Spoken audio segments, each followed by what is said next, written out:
Bienvenidos a Madrid. Eso no.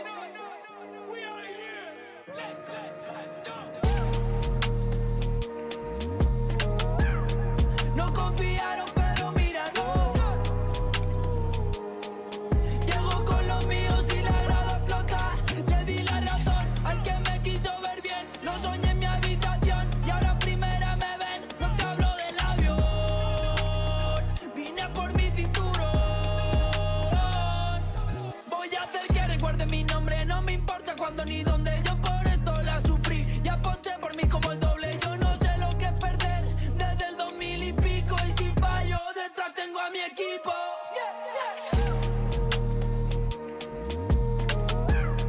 No confías.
Hello everyone and welcome to the final day of Rift Legends Showdown. We've been having some crazy matchups, I think, over the past few weekends, but it all comes down to one final day. A third place matchup and then the grand final afterwards. Two best of fives, fearless draft to see who is the best in the EMEA in 2025. My name is Stuart. Join me again for another day of wild action is Mr. Blam.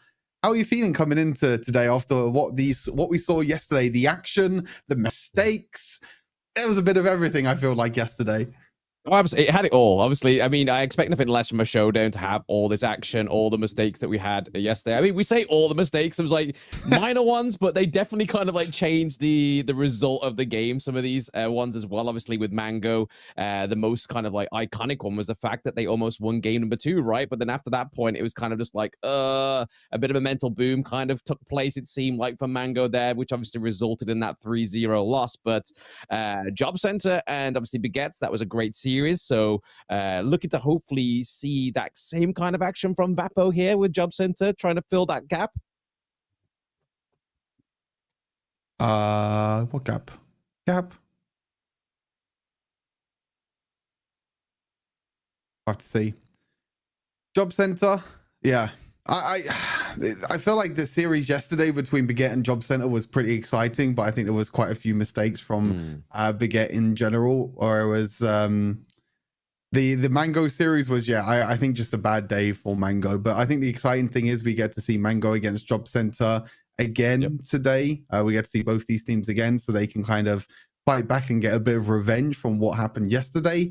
And then, of course, we have the grand final after as well, as you can see on screen. So third place matchup first, which will be Jobcenter against Mango, and then the grand finals Baguette versus Vapo, which I think will be very exciting with both the teams in the grand final. Blam kind of, I guess, dominating in a way, you know, Vapo especially, and Baguette's maybe a bit of back and forth in that series, but in general, pretty dominating performance when you look at the score. I mean, that's the thing, though. Like, if we look to like the head-to-head counters so far historically between Vapo and Baguette, like Vapo hasn't won a single round. They've lost once to Baguette. So obviously, it's not the kind of like they haven't lost like 4 or 5 times, which is obviously a big margin for a potential predictor.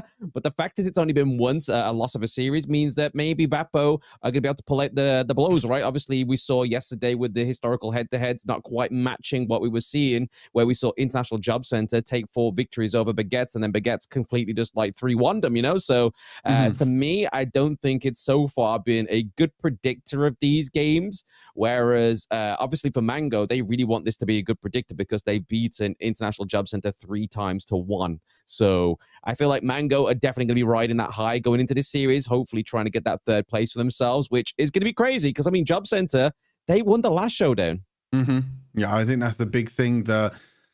You can call it an upset, I guess, but we know that teams have kind of moved around, like we spoke about yesterday, Blam, with, you know, some of the Jobcenter players going into Baguette's, and of course Baguette's winning last weekend's battle, which they kind of dominated, and then coming into this one as well, they've been, you know, pretty dominant against Jobcenter. So I think it is surprising to see Jobcenter in that 3rd place matchup, but again, I think it comes down to how strong Baguettes were performing yesterday, even after a few mistakes from Final Wax, which we won't talk about. Hopefully we won't see his Jarvan today, let's just say that. I know he's in chat, he'll probably flame me afterwards for that, so yeah, hopefully we won't see his Jarvan today, but overall they had a pretty good performance. But yeah, 3rd place matchup should be starting very, very shortly. We should be getting into draft fairly shortly for the first game of the day. Of course, with it being fearless draft, I think it opens up a whole new world again. You know, we saw things like Camille's support yesterday, which is something that,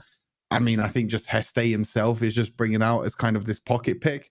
I think there are some other picks that you can actually bring onto the forefront as well that I think, you know, like kind of that adaptation between yesterday and today, I think will be quite interesting to see.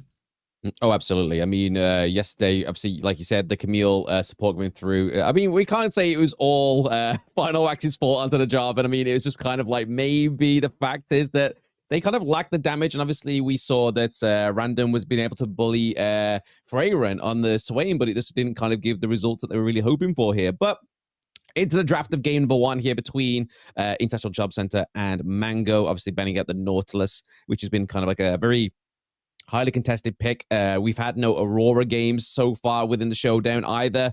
Obviously, we know that Random likes that one, obviously not being on these teams, but clearly these teams just don't want to play up against this champion. Yeah, I think the champion is just way too strong. It has way too much playmaking potential, a lot of mobility with her ultimate, and also her third ability as well. Just a lot of ways in which they can, it can shut down high value targets. Of course, with the invisibility on top as well. Sometimes she can turn into an assassin. She's more of an assassin mage than these kind of control mages that we see from likes of like Oriana and Syndra, and that sort of play style fits a lot of these mid laners because they like to go for that playmaking. They like to go for the heavy engaged tools that they can try and offer. So Nautilus Poppy is off the cards as well. Fiora, Gwen, and we'll have to wait for the final ban. Lucian, I think the big one being open to start things off is pretty big. Ezreal as well. We saw a pretty high priority of Ezreal yesterday. Aatrox could be the final ban though. Rumble is also open as a priority. So quite a lot open for both these teams, which is what we expect in game number 1. I mean, the Lucian did come through yesterday, obviously, for Mango, but didn't quite bear the fruits that they were really hoping for here. So maybe for the side of International Jobcenter for Shy here, they're going to lock in the Lucian. But yeah, the fact that they're able to let that go in game number 1 of the Showdown here, but it may be just trying to take away the Nidalee for themselves. Obviously, we have seen a phenomenal performance of this champion. It does get locked in for Snorlax here. So can they maintain the 100% win rate for the Nidalee? And then once again, poor Rafa, he's not here to witness this champion once again. Yeah, unfortunately, Nidalee does get taken away here for Mango, as they probably wanted to try and pick it up for themselves. Of course, they were on the back end of Vapo and Queenie's Nidalee yesterday, so I think they're going to be having some pretty big nightmares from this one already.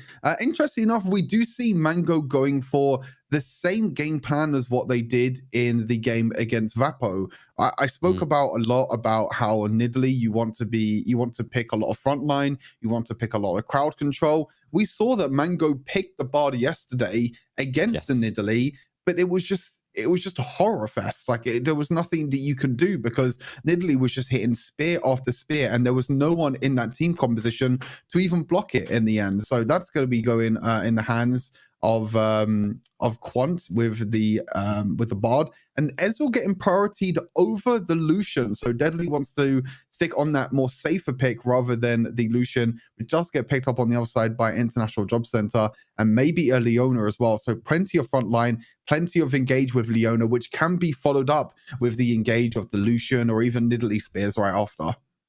Yeah, I mean, the Ezreal here, maybe it's kind of like the people, the players have seen that Jash had such a great performance on this champion yesterday. Obviously, it took him a while to get online in that game at number 1 between International Jobcenter. But when he did, he started popping off, throwing those triple kills left, right, and center. But locking in the Vi, again, another big pick that came through into the jungle. Obviously, make potential, be able to kind of like hone in with that ultimate. We did see some really good results for, I think it was Jobcenter. It was the only game that they won off of Baguette yesterday, where they had that Vi, which is absolutely insane lockdown. So when you got something like the Lucian, being able to dive into the back line is going to be very handy here for Mango.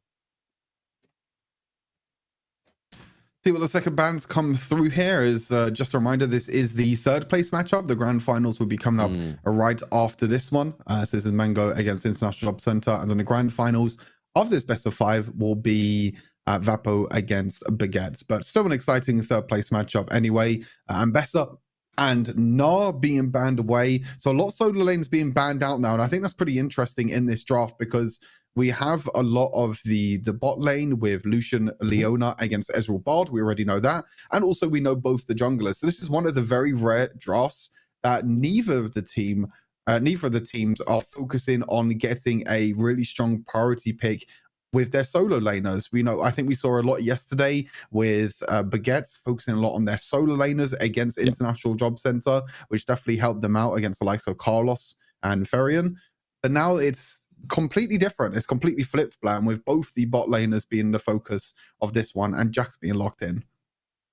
Yes, Jax for the top side of the map here, potentially for Mango, obviously using that counter-strike. Once again, just going to be able to be just another means of getting into the backline, right? Obviously, they've got Bard for the play setup potential. They obviously have Vi being able to kind of like charge in as well with the Vault Breaker, but then also now have the Leap with the counter-strike to try and lock down either Snorlax on the Nidalee or either Shy on the Lucian. But now they've got to try and contest, like, they are now going to be faced with Leona as well as that Camille. Obviously, we saw some great performances from the likes of Heste. Obviously, you're not playing in that kind of maintain role, right? Obviously, we was kind of like alluding to the fact that when you pick Camille, she seems to get the dubs, but only when she's not in her design role, which is into the top side of the map. So now they're going to be picking this one. It is going to be potentially going into, could either go top side or into the mid here. Same with the Renekton, right? So which one of these champions doesn't go top? It's going to be in that mid lane. Yeah, I think you probably want, but I think they're both kind of difficult matchups really for the Jax. I would say the Camille probably has a better matchup against the Jax. I think Renekton just way too much for auto attack focus, whereas Camille, you have a little bit of poke there, but it looks like Mango are going to lock in the Rise as their final pick. So they lock in that mage, they lock in that scaling mage. The only downside really I see of Mango's composition right now, they have a lot of AP damage. Like they have Rise, they have Jax, which is AP. Even the Ezreal has a lot of AP damage. Bard does a lot of AP damage as well. The only real core AD damage source in this composition is the Vi, with a little bit coming out from the Ezreal. So champions like the Camille and the Renekton can go things like more of Malmortius. Leona can go for a lot of match resist, and you can stop a lot of damage from the likes of the Jax and the Rise. But enough contemplating what's going to be happening with the build. So let's head straight into game number 1 here to see how these teams will fight around the Rift and see who will get an advantage in this best of 5 series.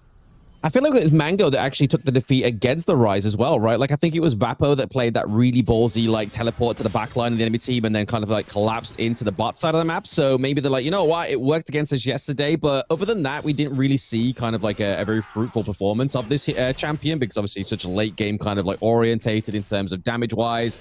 But maybe they're kind of relying on the stun here to try and get the lockdown onto either the Nidalee or the Lucian to try and get a potential setup here for the rest of Mango. But, yep, game number 1 here between these two teams battling out for 3rd place within the Showdown.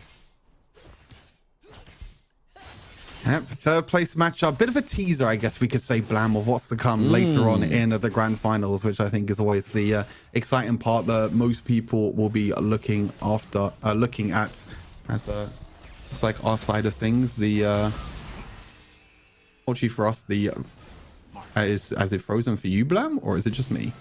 Yeah, I think it's just you. Unfortunately, I'm seeing a little bit of action unless I'm lagging behind, but it's fine. You're not missing it much. Oh, wait, no, it stopped for me there as well, but now I'm back in as well also. There we go. There we go. We're both back. I think it was just a little glitch in the system there. I just froze on like the little fist fight that was happening in bot lane between Renekton and Jax. And I was like, is it just me? And I looked over at my stream and I saw that it was still playing. I was like, well, what's going on here? You got to cast from your stream, which is probably going to be put a bit of a disadvantage and a bit of a delay there as well. But no, really, obviously, just get a lot of tip-for-tat here, top side of the map. Obviously, they have rotated the Rise to the top side. Just have a little bit of a range matchup against the Camille. Obviously, we're saying that Renekton as well against the Camille, not both having the best favored matchup against the Jax, but mainly the Camille would come out on top of that one. But it looks like Mango have rotated accordingly, right? Nothing too crazy happening. As I'm trying to make sure that I've just realized on my side that it says server disconnected now, so I don't know what's going on for my side of things. My internet might be having a bit of a boo-boo. Typical British internet. Typical. It is. It's 50-50. It's always the British internet. It's nothing else. Like, it's always us, and everyone else gets nice smooth gameplay. But hey ho, it is what it is. Okay, TP being used there by Rise just to keep himself alive there. Faker Apo. I mean, he could potentially be a victim of this 3v1 dive here, but with Quant up to the top side of the map here, just giving over a hand, making sure that they don't lose too much turret platings. But overall, obviously, it's looking pretty healthy for both of these two teams. International Jobcenter currently ahead by around about a few hundred gold here and there. Obviously, main disparity is going to be into, you're looking, obviously, they really want Nidalee to obviously pop off, right? Obviously, that's where their AP damage from the side of International Jobcenter is really going to come through. So I feel like for Snorlax, if they aren't able to get this Nidalee online, then it's going to be not as great as yesterday's performance. Okay, I think I'm back now. I think it was a little bug there for a second. Oh, well, speaking of bugs, looks like Ryze might have bugged out top lane and died to a crocodile. The crocodile squashes the bug in the end. First blood in the top lane here for International Jobcenter. So a good early start there. And with this Renekton, you always want to get that early lead. And I think against this matchup, against the Ryze, you kind of expect Ryze to have that range matchup so the Ryze can poke and do a lot of damage. But if you do get caught a little bit by the slice and dice from the Renekton dashing forward, then you'll be able to take a lot of burst damage, which you do need to be careful of. But good first blood there. And I mean, obviously, with the addition of the single target counter as CC as well from the Renekton, I feel like it's going to be a little bit easier to try and catch the Ryze. Obviously, we know that he already used his teleport. It's still on cooldown. It is a huge cooldown of an ultimate here as well. So I feel like Freyren was just using the intel that he had to be like, you know what, if I'm going to get the kill onto a fake Apo now, it's going to be the case. And speaking of kills, it's going to come through into that mid lane. Deadly actually being a little bit more deadlier today on that Ezreal. Really strong there on the Ezreal, getting the extra kill on the board. I think we're seeing a lot that Ezreal is a lot more high priority than what I first thought. I think the AD carry in general is just a lot safer, I guess you can say, to play. And also because of the crit items and most of the core crit items being nerfed, that does mean that Ezreal gets a bit of a hidden buff, I guess you could say, even though he didn't actually get buffed by himself. It's more of a case of the crit items got nerfed, so Ezreal just goes up in priority because you don't build any crit items. You build the Man Immune, build the Trinity Force, or Elder's Grudge. So in general, your build just gets a lot stronger. But Lucian, again, losing and falling a bit further behind here. So maybe that priority of Lucian might be changing over the course of the day as, you know, some teams might realize that, hey, Lucian is maybe not as strong as what we first thought. Yeah, I mean, I think like the only time I've ever seen the Lucian be dominant was in the battles when it's obviously paired with something like the Braum, obviously trying to stack both of those passives. It's a little bit easier when you have that Lucian Braum combo come through, obviously be able to kind of like peel away a lot of damage with that shield. So really it's going to be kind of like the only damage that's going to kind of get taken away from Shy here is if Solo Bolo takes it to the face, or if we have like Carlos as well, but the face check into this push here could be a potential setup for the side of International Jobcenter, but it's going to divide into the back line, putting a lot of stress onto Snorlax, but now they have to kind of wait here. Shy's looking to wait in with that ultimate. Yes, Renekton's going to be there to soak a lot of that damage, forcing the flash from Quant. But now teleport into the top side of the map is coming from a lot of town as well, trying to get the counter strike, trying to stop any kind of a mitigation. The True Shot barrage coming through as well. Just basically being there to peel a lot of damage from the side of International Jobcenter. Solo Bolo gets taken down. The X-Tech ultimatum with a flash here, though. Very crucial. This could be a huge turnaround here for the side of International Jobcenter. They lost Freyren, but they're picking up more. 3-4-1 trade overall. 4-1 trade overall for International Jobcenter. What a scrappy fight overall, though. It was back and forth, and the snipe from the Nidalee in the end gets the ace for International Jobcenter. Another snipe for the Nidalee, and I feel like this is going to come back to bite them again. You know, we saw it yesterday in yesterday's series that Mango left open the Nidalee and it was picked up. This time around, they leave it open against International Jobcenter, and Snorlax is having a great time at the moment on this pick. But that team fight around Rift Herald was so scrappy. Like I said, it was back and forth, both teams trading pokes, both teams trading gauges. But a big rotation point was that Camille. As soon as the Camille came in, used a Hextech ultimatum, that lockdown was just absolutely insane. Yeah, impeccable lockdown. I mean, it's not only that they got obviously the teammates, they got T1 top side of the map as well as the Enchanted Ensemble. So overall, like that whole team fight really just changed the landscape here for the side of International Jobcenter. I mean, they were pretty much neck and neck with the gold until that point. And we was obviously coining that Snorlax needs to get that Nidalee online, and obviously getting those 2 kills means he gets the Lich Bane here as well, which is obviously going to further him up. But Faker Apo walks into a Hextech ultimatum, and he's not got the health to stun stuns coming through. It's going to be the bolt breaker here coming in from Vi as well, just trying to get the oh, wow, the readjustment, and then that second skill got the takedown onto fake Vapo. Beautiful play there from the Camille. I mean, Carlos is having a field day on this Camille in this game. Incredible performance so far. 3-0 and 3. Nearly has 100% kill participation as well for a solo laner, a split pusher like a Camille. It just shows the power of this Camille pick and how much rotation you could deal. And they get another kill onto the Ezreal. And the tempered fate every time. And we saw this yesterday as well as, maybe the Bard gets a kill. No, cleanses away from the Ignite, so he stops taking the damage. But like I said, we saw this yesterday as Snorlax is jumping in again. And they just get kill after kill after kill. And International Jobcenter are running away with this. X-Take ultimatum onto the backline as well. Another kill. Jax comes to try and clean it up, but buddy, you're in a 1 versus 4. I don't know if this is what you want. 1 HP. Snorlax want to stay hit. It doesn't, but it does enough damage anyway. And that is an ace. And they're just going for more. What is going on? They're looking just to clean up a lot of kills. I mean, I was trying to compare Freyren to a Trojan horse there, but I mean, it's not a Trojan horse when you're a big crocodile going into the back lines of the enemy team and just completely laying waste them, because that really like set up Shy on the Lucian and then obviously Snorlax on the Nidalee, but also gave room for Carlos to just kind of get that re-engage. Almost getting taken down there by Deadly, but that one kind of like miss aim on that first skill really made the difference there, and obviously was a saving grace for Carlos overall. I mean, Mango are just running, not in the right direction, Blam, but they are running it mid. They are doing something. I mean, I don't know what their plan was. They just went in 1 by 1, Blam, in the mid lane, and they were just like, okay, I'm gonna go in. Wait, now I'm gonna go in. Now I'm gonna go in. It was just an absolute mess, and now they're gonna try and kill Quant as well. It's gonna use the magical journey to be able to escape. But again, he's still so tanky now, Solo Bolo, with the Zeke's Convergence as the first item. A little bit of potency come through on the Ezreal, but yeah, it's just not going to be enough damage for now, and Solo Bolo is just going to be able to escape.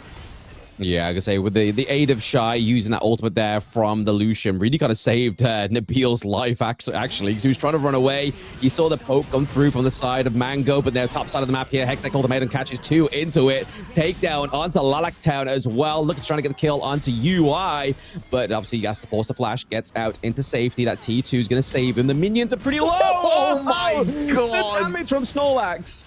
He smited the minions, so the spear went through the minions and hit like Snorlax. That was absolutely beautiful. The way he used the smite at the last second to guarantee the spear going through. Oh, that absolutely stunning from Snorlax. And just in general, like International Jobcenter are absolutely dominating this. I just realized it's nearly a 13,000 gold lead as well in 11 minutes of a Wild Rift game. Blam, this was not what I was expecting. I mean, coming from yesterday's performance, I think we saw the Mango was definitely underperforming.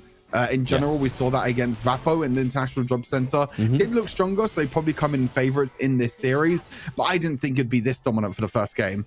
Oh, absolutely not. I mean, especially with the historical head-to-head, right? Like, obviously, it had Mango in the favorites here for the side of International Jobcenter, but now, obviously, this Counter-Strike is going to be absolutely useless here. When you got a 4v1 dive onto you, down goes Lilac Town once again. But like you were saying, complete domination into the gold lead here. Obviously, around about 13k gold. They are not looking at stopping here as well. They don't have a single Drake to let you know what. Forget bot side objectives here. Let's completely just dominate the Rift Herald, the Baron Nashers here, and just keep pushing their base. 12 minutes in, Quaid looking low. He has to use a status here to then negate the ultimate. Shy almost falling out damage through the takedown onto UI. Trade for Shy is not a good trade, especially when there's an objective being taken here onto the Rift, but into the backline is going to be the Renekton having to force the status. They are going to be able to get a pick up of kills here for Mango, but overall, it's very scrappy. Can they come back from this one, or will they all die and lose this inhibitor? I mean, the Ryze is going to try and jump in and maybe do a lot of damage. Actually, the first ability from Bard stunning both members has to use the flash away. Will Snorlax jump back in? He does. He gets another kill. Snipe with the spear. Oh, I don't think he hit it. I think he hit a minion this time instead. And Carlos is just in the bait. Like, it's like I'm watching a solo queue game. Yeah, Like, yeah, this yeah, what yeah. it feels like. It's just so messy from both teams. Like, both teams are just playing so aggressive. There's just no team coordination at all. Snorlax just snipes away the Raptor camp like, hey, thanks, buddy, for the leash. And he just runs straight towards the blue buff. It's just going in and in one by one, like, even for both teams. Like, International Job Center, they're diving underneath an inhibitor tower was just insane. I don't know. Did he? I don't think he actually got that blue steal there as well. Snorlax and UI trade lives as well, but now it's going to be the Lucian. Shy looking to trade the marksman for a potential no depth here. But overall, I mean, we were talking about it being scrappy literally moments ago, but you look at International Job Center, they have the privilege of being scrappy, right? Like, they are still ahead by 10k gold. They have not lost. Obviously, the only turret they've lost is that T1 down to the bot side of the map. So in terms of pressure here, Mango doesn't have anything because they still don't have a dominant minion wave in either of these lanes. No, I mean, with the Baron buff, of course, as well, that means that the super minions are also going to be coming in. Well, not super minions, they're like the buffed up minions from Baron, which are going to be coming in and helping out. They didn't break any inhibitor tower, though, from the Baron buff. They've lost pretty much all the other inhibitors, though. Ultimate comes on through from the Bill. It's kind of like a love tap there, really. He used his ultimate, and he was like, yep, that's all the help you're getting. I'll back off here. I'll go back into the mid lane. But yeah, in general, I think overall it's been pretty dominating performance by International Job Center. They still have that 10,000 gold lead. At this point, you can kind of wait until the next Baron buff comes up. With each Baron, every single time you take it, it gets stronger and stronger every single time. So that's why the first Baron buff is a little bit weaker and the time is not really too long, and it just keeps on getting buffed and buffed every time. But they're going to try and push through mid even without the Baron buff minions. Exactly that. Obviously, they are looking to try and get the inhibitor into the mid lane. The status is come through. Actually going to be very scary here for the side of International Job Center. They do lose Freyren at this moment in time into the team fight, as well as Solo Bolo. I mean, Mango have them on the run, but can they actually formulate some kind of counter engage here onto the side of International Job Center to get a takedown onto UI, onto Lalaktown as well? Vapo goes down. The snipes here from Snorlax. Absolute cinema coming through for the side of International Job Center. Yeah, I mean, it's just clean right now from Snorlax. Will he die? Oh, no, he's not even going to die. He's going to stasis at the last second. Shy, maybe I'll be able to do enough damage. He will. And it looks like they're going to try and end the game through mid lane. 8-1 and 13 on Snorlax. 8-1 and 10 on this Nidalee. The top side of the map from International Job Center just dominated Mango in the end. Both Carlos and Snorlax having an absolute field day. And what an incredible victory to end off game number 1. Oh, absolutely. Definitely a dominant performance here from the side of International Job Center. And like you were saying, obviously, within that match, we saw the matches yesterday between Vapo and Mango, and then obviously International Job Center and Baguette, but we didn't expect the gap for Mango here against International Job Center to be this wide after game number 1, right? Like, yes, obviously, they allowed the Nidalee to go through here as well, which is probably one of the mistakes that they made here within that draft. Still maintaining that 100% win rate here, but overall, it was just very dominant from International Job Center, especially around the Enchanted Ensemble. That one team fight that wiped out the entire team, got top side of the map T1, as well as that neutral objective, was just kind of like the sign of the end of times for the side of Mango, unfortunately. Yeah, you felt like that was kind of the start of the go button, the start of the end game, really, of International Job Center. Like that Rift Herald fight, getting that ace in the end. I think multiple times Snorlax just showed how strong this champion can be, even after the recent nerfs and the recent patch with the Cougar form getting nerfed, the base AD getting nerfed as well. So Snorlax is showing that you can still perform on this champion and do an incredible job as well. Like I said, the smite there to get the spear, oh my god, so like good. It was just so smooth as well. Like those are sort of the decisions that you have to quickly make. And normally they don't get made that quickly by some of these players, but you can tell that Snorlax is at one of the highest levels and one of the best junglers in EMEA. He can make them quick decisions. He can smite minions and make sure that here spits in the spear hits in the end. Which he was just able to snowball this game with Doc Harvest, just doing an incredible job. Oh, absolutely. I mean, that's as well. Obviously, we talk about that split decision making here from Snorlax onto the side of International Job Center. But like, those are the only kind of decisions you can really make when you have the resources into your favor, right? Like, obviously, if you are like behind and you are pretty much riding on this smite that maybe potentially trying to contest maybe a neutral objective or trying to kind of like reclaim one of your blue or your red buffs here. But the fact is, he was like, you know what? We've literally got the advantage in this game. I'm going to smite the minion just so I can get this kill. Was just the showboating that we see potentially quite frequently here on International Job Center, especially when they're playing in such a dominant form, especially in that game number 1 there. But obviously, Fearless Draft does mean that neither of these teams can pick that Nidalee again. They actually got the first dub here for Lucian as well. And obviously, we have the Camille being taken off of the Rift as well. So we won't be seeing like the Galio Camille synergy come through. Renekton's actually been one of these picks that's actually seen a lot of results in the favor of this Renekton as well. Yeah, I think Renekton is one of them Snowball champions that you need to get ahead early. Of course, the solo kill early on against the Rise definitely helped him out there. Somehow I'm not too sure how the Rise can die against Renekton in a 1v1, but maybe not respecting the Call of the Week and not respecting the dashes from the Renekton could definitely be the case. Interesting enough, there's quite a lot of discussion in the chat about like dragons in general. Of course, that game, we saw not a single dragon being taken down in like 15 minutes. I think that just shows that the buffs that you get from dragon are completely worthless. Like you will see it a lot in like sovereign games. You'll see it a lot in high elo games. You'll see it a lot in competitive play as well. The dragons are just second on the menu. Sometimes they're not even on the menu at all, and both teams just completely ignore them because you don't get that much gold from them. The stats are just very, very low. You only get like 2 or 3% buffs, which doesn't really make a lot of difference. You know, like that's like 2 extra AD. If you have like 100 AD, you get Infernal Dragon, you get 2% buff.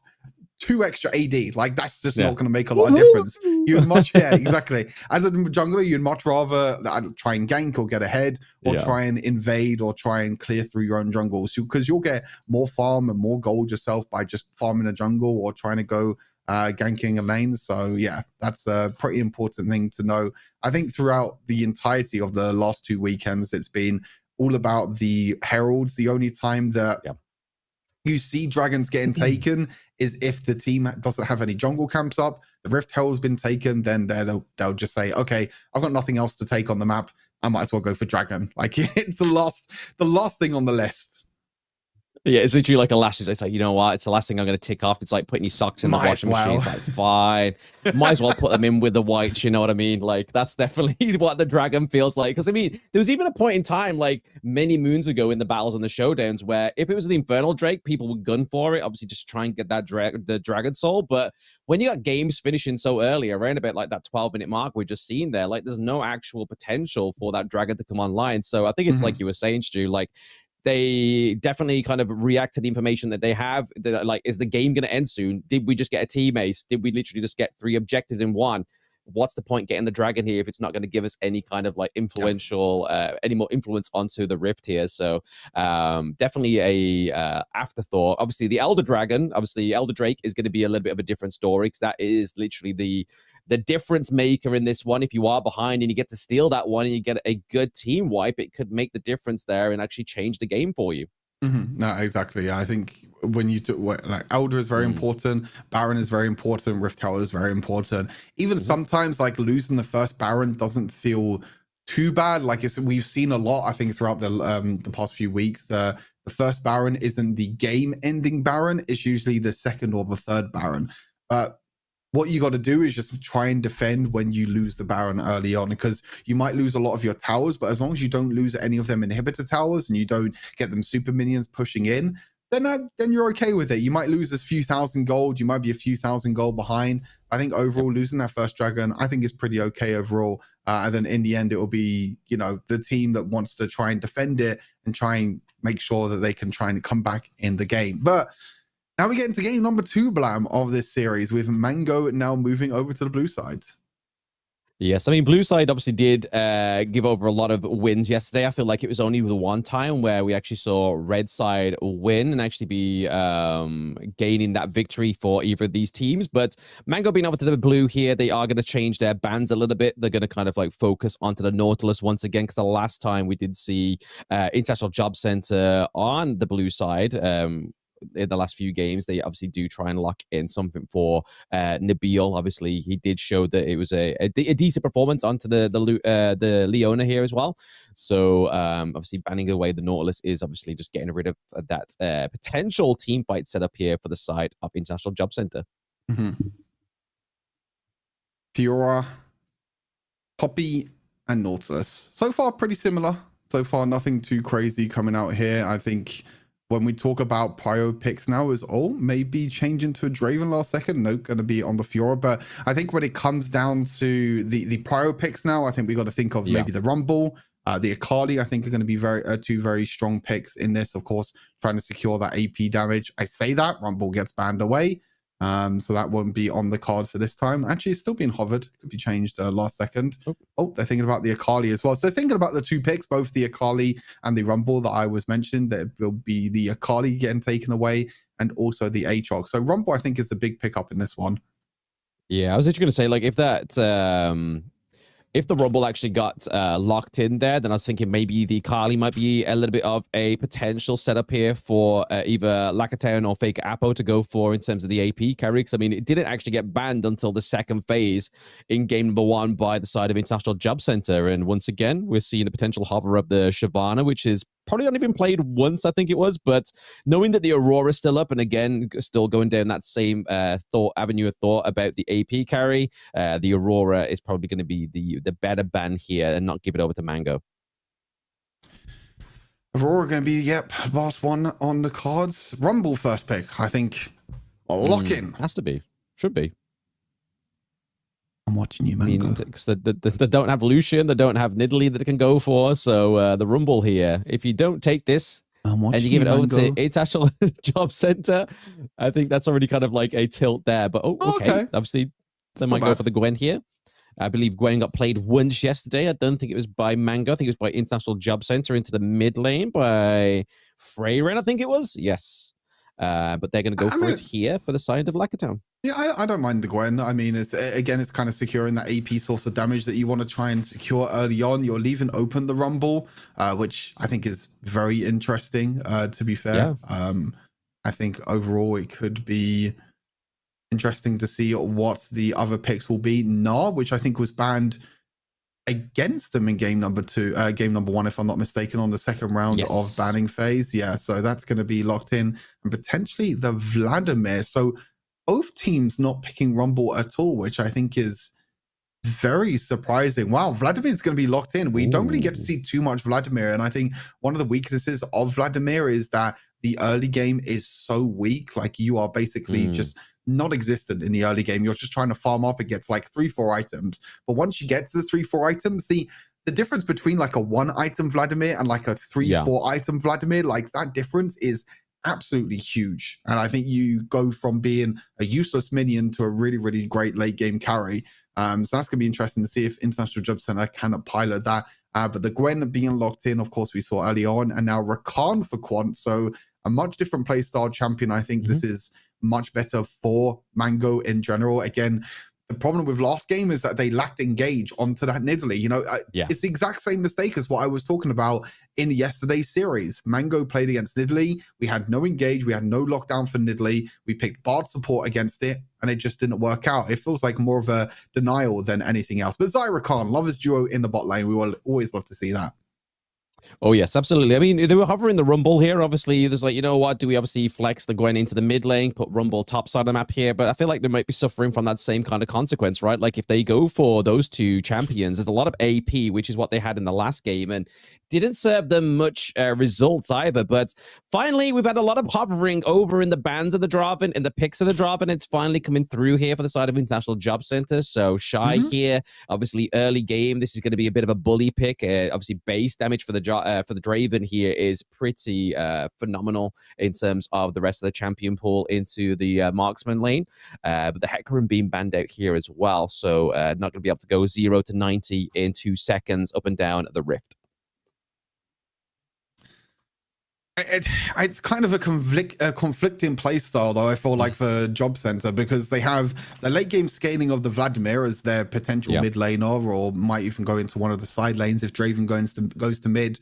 And then you have Draven, which is one of the strongest early game champions. So you go from one of the weakest early game champions and one of the strongest late game champions to now one of the strongest early game champions, which, like I said, doesn't really make too much sense for me. I would love to see a potential setup for this Draven. Maybe something like a Draven could be pretty good, but there's a few dashes with Rakan and Gwen, but it might be quite difficult. Maybe an Enchanter might be played with a Draven, or Rel could be a pretty strong pick here as a support to try and dive on in and set up this Draven for success. But I want to see I want to see a lot of attention, a lot of play around this Draven. Thresh being hovered.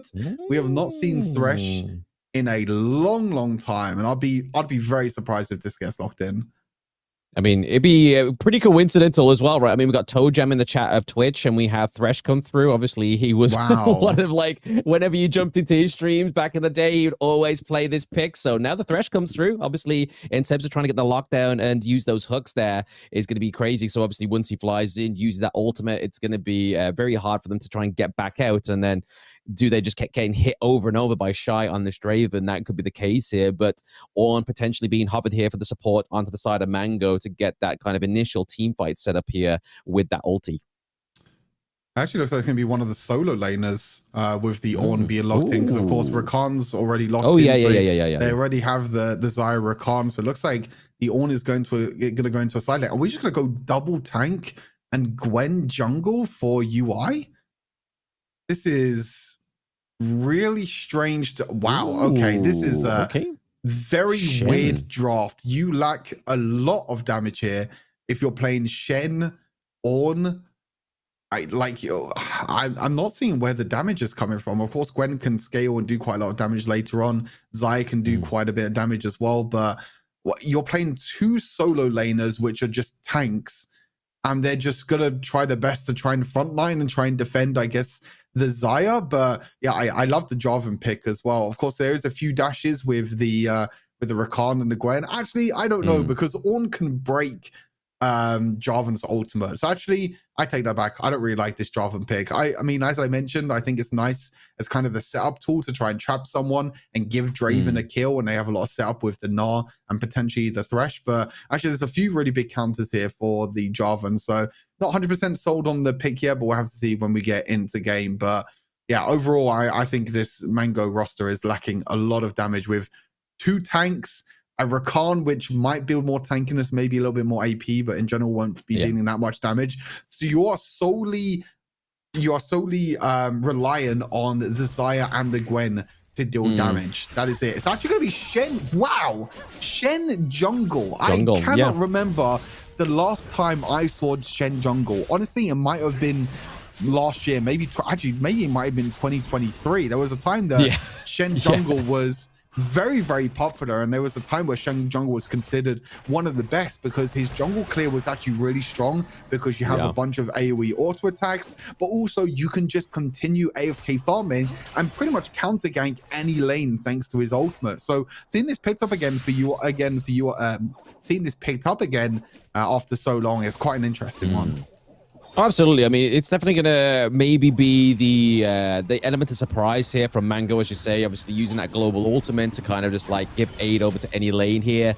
You're not going to have to kind of focus too much on like, did I make the right rotation down to the red side of the jungle or blue side of the jungle here? You're pretty much going to be locked in wherever you want to go, but the dash here has to be committed. Obviously not flash, but the charge from Lakatao just to get him out of arm's way with Nabil and Shy, putting a lot of damage on here. Like I was saying in the draft, like Draven is going to do so much damage, especially if he keeps landing those marks.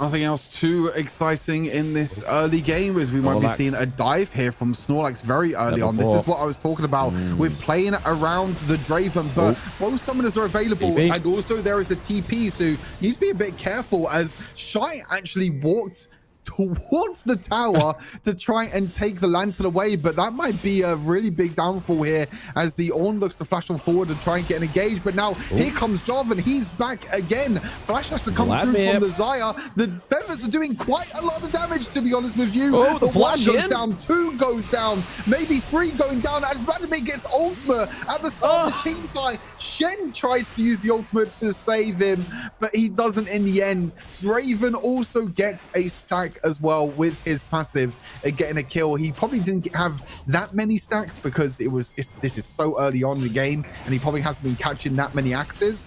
But yeah, overall, incredible trade here again for International Jobcenter. Yeah, I feel like they need to have like some kind of like delay compensation there from that Shen ultimate, very much like a British transport there. A little bit too late, delayed, and never got the save here onto the side of Mango. I mean, if he came through a little bit earlier, maybe it would have saved and turned around the tide of the team fight here, but he's now top side of the map here. UI looking to try to get the takedown onto Nabil, and it's going to be the case here. Quants has to use the second skill to get out, but there's a Cataclysm, gets a slam dunk onto the side of Quants, but they don't want to lose Snorlax just here yet. There is a huge brawl. Top side of the map, they're looking for revenge. Town gets the kill. Yeah, big counterplay here, to be fair, to take down Draven, to take down the Thresh as well. I think that's very important to try and stop the snowballing effect of this Draven. Of course, Draven has a bit of a gold lead at the moment. The one downside and the weakness of the Draven is if Xayah can stay pretty much even on gold or stay within, like, I would say 1,000 gold, then you actually be pretty okay if you are Xayah in this situation. Ghost comes on through from the Gwen. Will we be seeing a solo bolo? We will. The minions block? No, the minions do not block in the end. And that will be Gwen getting the solo bolo. I mean, Quant was down there to help with the Rakan, but in the end, didn't even need it. Great kill there. Yeah, just paying back the revenge. Obviously, bot side of the map before we saw all the action going into that solo lane there. It was obviously the solo kill from Freyren onto Faker Apo literally maybe a few minutes ago, but now they've been able to neutralize that kill lead here from the side of International Jobcenter after having such a dominant early-ish part of the game, right? Obviously, the laning phase is still taking a lot of place here. We still don't have the neutral objectives come through just yet onto the Rift, but overall, I feel like International Jobcenter, they had a great early start here, but it's their early game to lose. Yeah.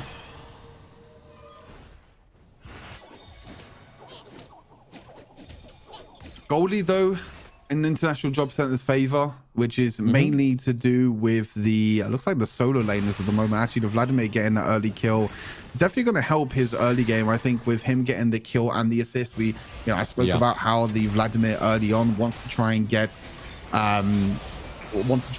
items as soon as possible. As soon as you get 3 items, then you're in a pretty good spot. As they engage onto the mid lane, looks like Nabil makes a huge mistake there. He follows the hook, but he doesn't realize that the Shen is actually right behind him. And now we might get another solo bolo here, potentially the bot lane. The Ghost again from the Gwen. Another solo kill for Faker Apo against Ferrin on the Gnar. So Gwen is starting to be very, very scary in this matchup. On the other side of the map, Vladimir is also having a really strong time against this Ornn, because the one thing about Ornn is that you can't threaten the Vladimir. You can't play aggressive early on. You can't put the Vladimir behind. So at the moment, Vladimir is just free scaling at the moment. Like, it's crazy. Yeah. That's the problem here for the side of Mango, right? If Vlad gets online, it's going to be very scary. Obviously, we saw him use the Ghost to get out of that one. He still has the Flash, which we saw gave a very fruitful engage on top side of the map here. But the Cataclysm, once again, locks down Deadly, but it's going to be enough time to get them here. But the Shen comes through. Obviously, Thresh ult has been popped as well. UI into the back line. He is a tanky boy with that Ornn ult coming through as well. He's really going to zone out the side of International Jobcenter, splitting them in half. But is this going to actually bear any more kills onto the side of Mango? The answer currently is no. And we have Rift Herald's very own Sweeney Todd just doing a lot of damage, but no, with the punch back out of the T1. It's going to be a huge turnaround here for the side of International Jobcenter. Oh, the Draven even flashes forwards. He gets himself another kill, and oh, this Draven. If I was a Mango fan right now, if I was Spanish, oi, oi, oi. I would not be very positive about this one. I was it's trying to looking think of nice. I was trying to think of a Spanish word there, but my 2 years of learning Spanish in high school did not come back to help me here, unfortunately, as I can't think of any words. No comprende? Is that a thing? I can't remember what that means. I think so. That's probably like don't understand, you know? No comprende. No comprende. Like, that's what the fans are probably wondering. Like why is this Draven doing so well? Why aren't they contesting this Draven? No comprende. But the enchanted ensemble here does get taken onto the side of Mango, so definitely buenos for that. But now, obviously, UI gets taken down, so they get the objective, but the kills are coming through, and the gold is being transitioned here onto the side of International Jobcenter. Oh, this is where the Draven starts to get very, very scary. Already has the Bloodthirster completed. Fake Rapper gets another solo kill, this time on the Vladimir? That's 3 solo kills in one game. What is going on? Like, Fake Rappo is having the game of his life. Meanwhile, there's a fist fight in the top side. Nah is not going to be Mega Nah, but maybe the Stand United is going to help out here. The Shen comes on through clutch with the ultimate, and again, Nah dies in the solo lane. So I don't know what's going, like, why are we fighting Gwen constantly throughout this entire game? Like, we know as a Vladimir, we just need to scale, but for some reason, they just keep fighting Gwen over and over again. Like, it just doesn't make sense. I mean, you know your main carry now is the Draven, so all you need to do now is just play around this Draven. As long as you just play safe, you play around this Draven, you don't make any aggressive plays, and you don't fall behind in gold, then you're completely fine in this matchup. I think that the Draven himself can pretty much solo carry this entire game. Yeah, exactly. But I mean, I feel like to answer that question now, like, why the singly fighting this Gwen, I feel like maybe International Jobcenter is like, you know what? We know you need a few items to get online and do some damage, and we're going to help you get there. But then once you get there, we're going to stop you in your tracks. Because currently, obviously, even though they are feeding over to the Gwen here, currently 3-2-1 KDA, not the most kind of like prestigious KDA, but it's still going to kind of put them in the lead here, going up against Elnara into the mid lane here by around about 500 gold. She has the Cosmic Overdrive here as well. So already starting to see the formulation of these AP items come through, and we've already seen the devastation of this Gwen so far. Side top side here, Vladimir looking to try and get the solo kill here onto the Ornn with a little bit of help from the Jarvan, but Jarvan again is, oh no, it's gone horribly wrong. Jarvan actually takes the tower aggro in the end. I think the pull came down from the Vladimir, which meant that Jarvan takes the aggro. He's not that tanky when he's only at one item. He doesn't have the Radiant Virtue or the Zeke's Convergence yet, and that's a huge mistake for the Jarvan there, trying to look for the tower dive onto the Ornn. And this is what you have to be careful about when you're playing against Shen jungle. Is every time you look for these ganks, every time you look for these invades, you should always think on the back of your mind, okay, there's going to be a Shen ultimate. Shen ultimate has a very low cooldown. You can see it's already off, you know, halfway done in terms of the cooldown.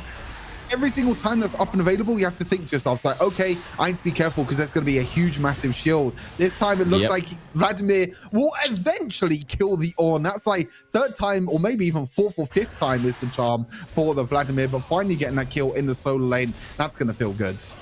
Yeah, Carlos getting that, finally getting that revenge tour kill there for the side of International Jobcenter, but also getting that T1 into the top side of the map as well, right? That means he's going to free Carlos into these engages here. The TP does come through here from Freya and trying to get that push away from that T1 like we saw earlier into that mid lane play, but not being able to kind of quite find the angle. He has turned away from the Mega Gnar as well, so he's going to have to wait a little while, but potential takedown of the T1 into the mid lane, but it's going to be everything onto the side of Mango, throwing the kitchen sink at the side of International Jobcenter to make sure they aren't able to claim this turret. Because, I mean, you saw moments ago in that mid lane where International Jobcenter was able to deny the Enchanted Ensemble into their own T1, so that was a bit of a saving grace here for the boys on the red.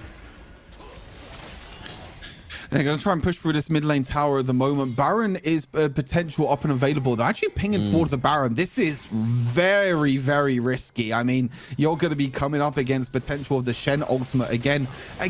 As I said, Shen is on the bottom side of the map, but it doesn't matter because he can join this fight at any given moment, and here he comes.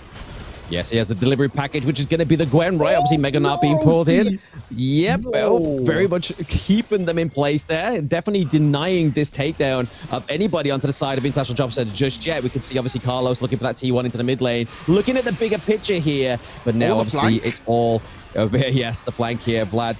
Carlos is definitely looking for those lone stranglers there. Maybe looking at Deadly. Deadly does have the ultimate, though, so if he does dive in, he can just use that ultimate to kind of like just mitigate any takedown. Yeah, exactly that. I mean, I'm not too sure. It's a very risky play there from International Jobcenter to try and take down the Baron. Of course, when you attack the Baron, you get the reduced resistances, you get the reduced damage in general. So it's a very risky play. Again, as I said, especially when you're playing it against a Shen jungle. I think this game kind of shows that International Jobcenter are not used to playing against a Shen jungle. They've been making mistakes across the map of trying to go for solo kills, trying to go for plays, and not respecting that Shen ultimate every single time. But they are still ahead in gold at the moment, mainly thanks to that Draven, who nearly has 12,000 gold or 11,000 gold, sorry, under his belt. Yes, I mean, definitely want to be doing that one here, but Carlos gets taken down. 2v1 engage. Bot side of the map, you can see Snorlax as well as Solobolo and Shy here looking for that 3v1, maybe potential dive here. We see the fly over the wall with the flag here. It's going to be enough to try and get the takedown onto UI. He's on the room right now. He's trying to escape this potential inevitable, but it's that ultimate. It gets cancelled out from the Thresh as well. Nice play here by the side of International Jobcenter. It's going to be the lockdown of the ultimate as well, but the damage coming through from the Jarvan is going to be come with the portal. Essential. He comes in with a portal, just like the Avengers, into the Baron pit. Yeah, I mean, this is a really good play, actually, from International Jobcenter. Oh, that, you know, they might get completely caught out here. Oh, no, it's gone horribly wrong.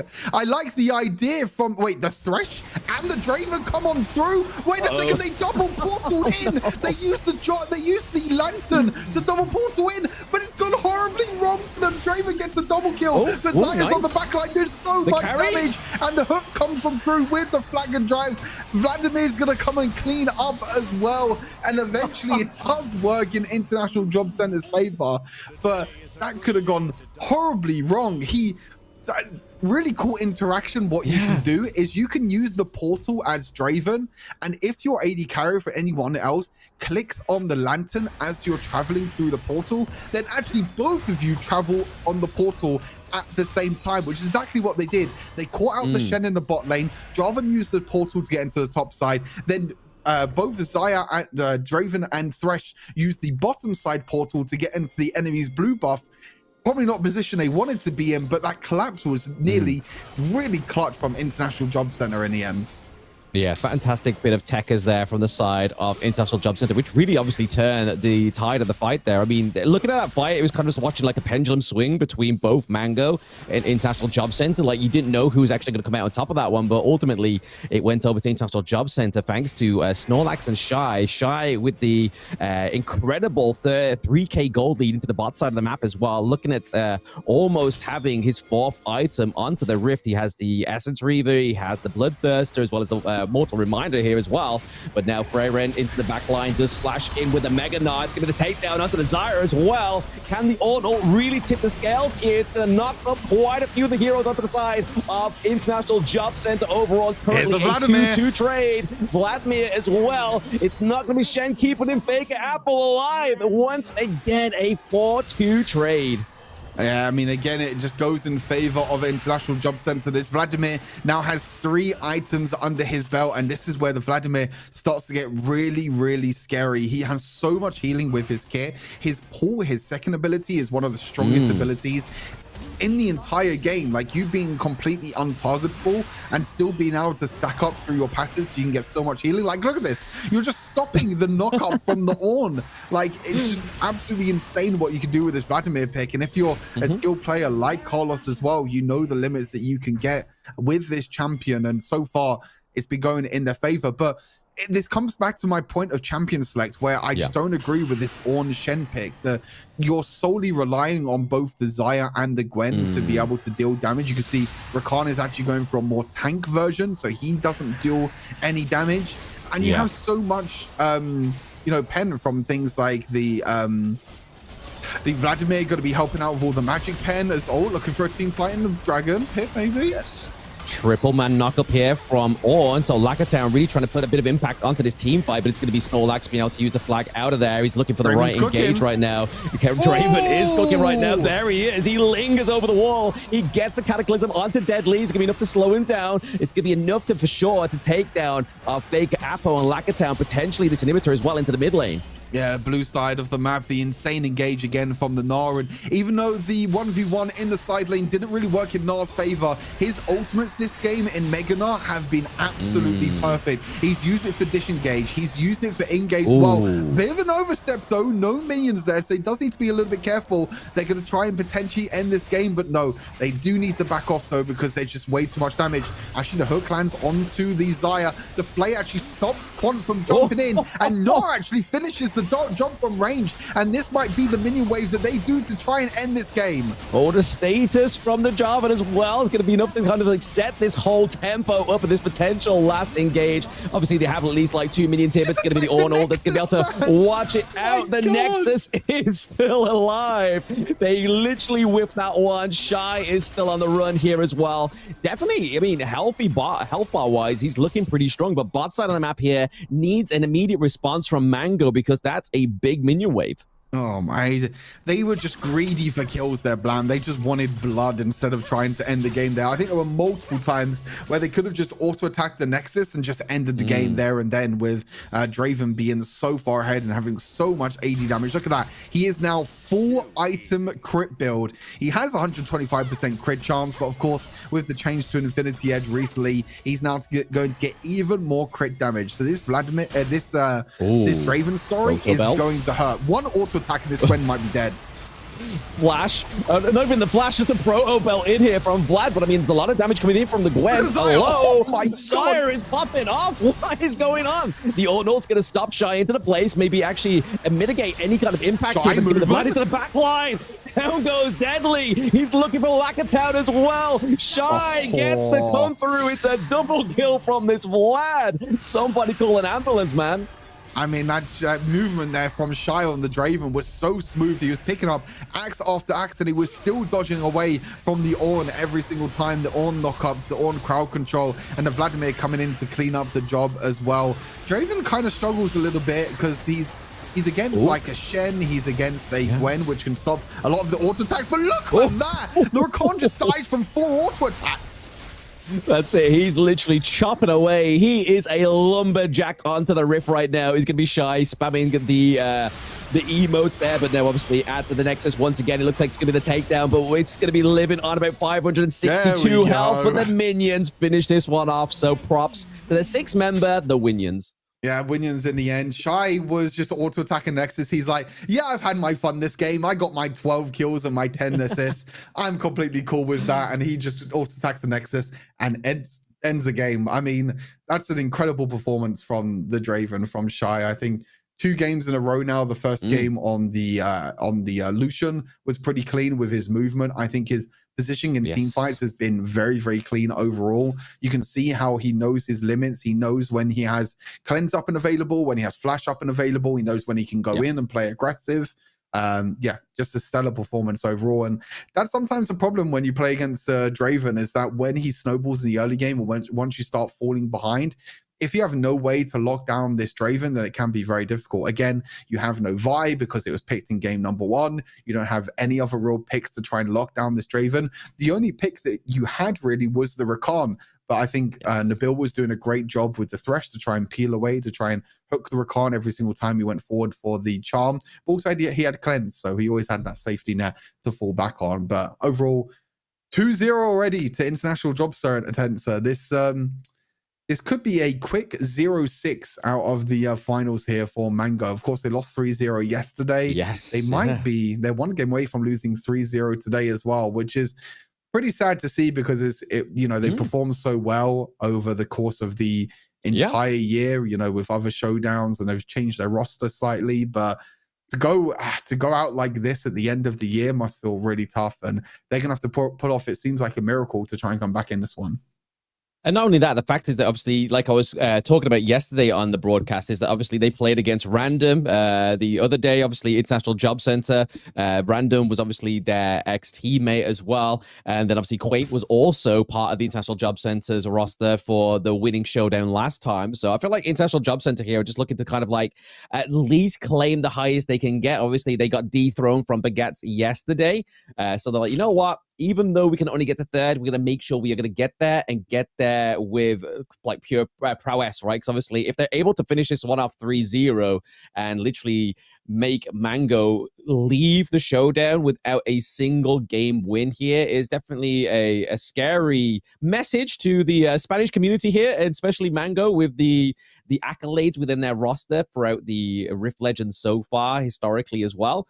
So Mango definitely want to make sure they're playing a bit more of a juicier draft this time around. But I feel like the definite shake-up here for a lot of these players is definitely Fearless Draft, right? Because obviously when they're playing like solo queue games or scrimming sort of thing, I don't know if it's still played under that banner of the Fearless Draft here. Whereas when you go into a competition, there's a little bit more of a... You have to pace yourself, right? You have to make sure if you are going to pick a champion, you have to pick it in the right draft, or else it's kind of like, if we don't pick it, the enemy team picks it, then we don't get it. And that's really kind of like the big shake-up here, I feel like, within Wild Rift.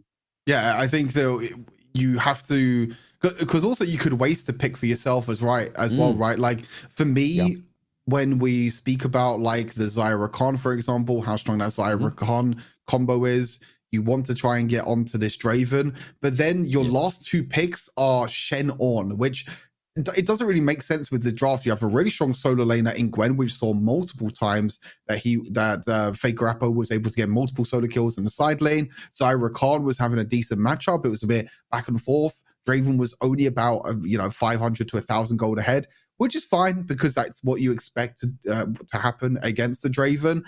But then you play Shen jungle, which doesn't really make sense at the moment in this meta. And then you're playing on top. You're just playing two tanks, and you're just hoping that maybe your Xayah can walk up and auto attack, and your Ornn can be a carry. But we saw in the team fights later on that the Draven was just ignoring the front line completely, walking into the back line against the Xayah, walking into the back line against the Rakan, and just two-tapping them, like two auto attacks, and the Xayah was just dead. And like I said, it just doesn't make sense. It would have been great to see like different side lane picks, maybe with a bit more lockdown or something to try and help this Zyra Khan try and survive this lane against Draven and find a way to try and lock this Draven down.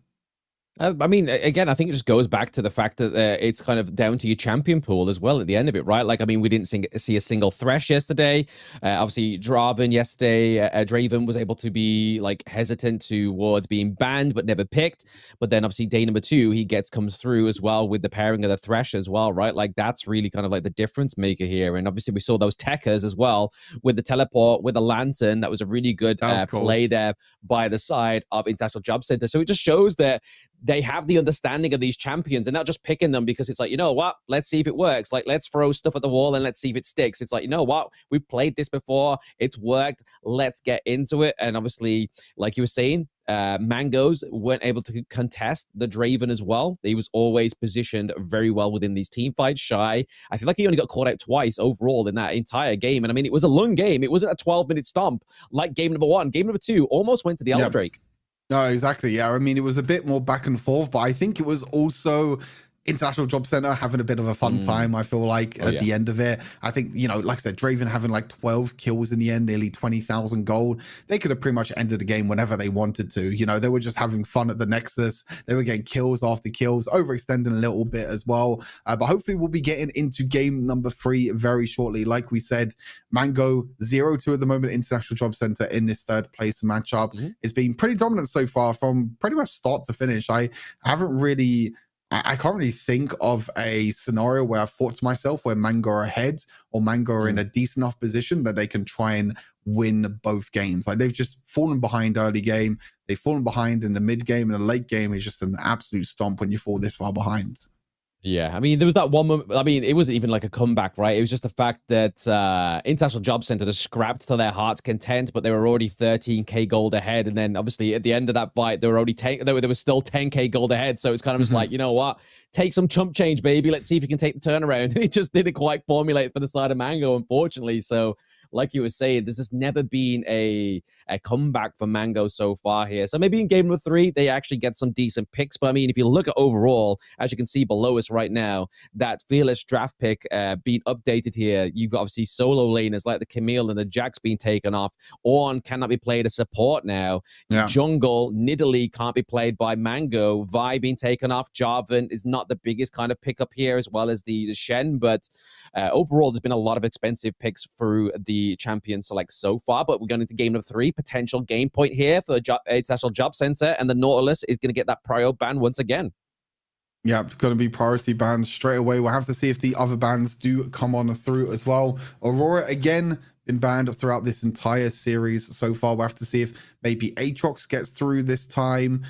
Maybe some other picks might be able to get through. I'm trying to remember the bans from the previous 2 games, but I think Poppy. Aatrox is the big one. Poppy as well. Yep, that's the other one. Fiora, of course, don't want to put that in the hands of Carlos because he will just run over the entire game. So yeah, Aatrox and Poppy, I think, are the 2 solo laners right now, which are probably up there as 2 of the best. You also have Wukong, which hasn't been picked as well. Obviously played more like a tank, but can still do a ton of damage. So I think that's another solo lane pick that can come on through. As for junglers, we haven't seen the Lee Sin yet. We haven't seen the Viego. We haven't seen the Riven or even the Aatrox, as I mentioned. So a lot of these AD solo, AD carry kind of jungler, not AD carry, how do I explain? AD bruiser champions, I should say, in the jungle that play a more carry style have not been picked up as well. So I wouldn't be surprised if maybe some of them get put through in this draft. Yeah, I mean, obviously we've got the potential additions out, right? Like obviously that came through yesterday for one time. I don't know if it was on the winning end of a draft or the losing end, but I know it did come through once there. But there's the Aatrox. I mean, we still have the potential opening here of the Akali for the side of Mango if they really want to lock in their AP carry here for fake Apo. But if they don't take this, I imagine the International Jobcenter do potentially. Looks like Rumble might be the first pick. We love a bit of Rumble.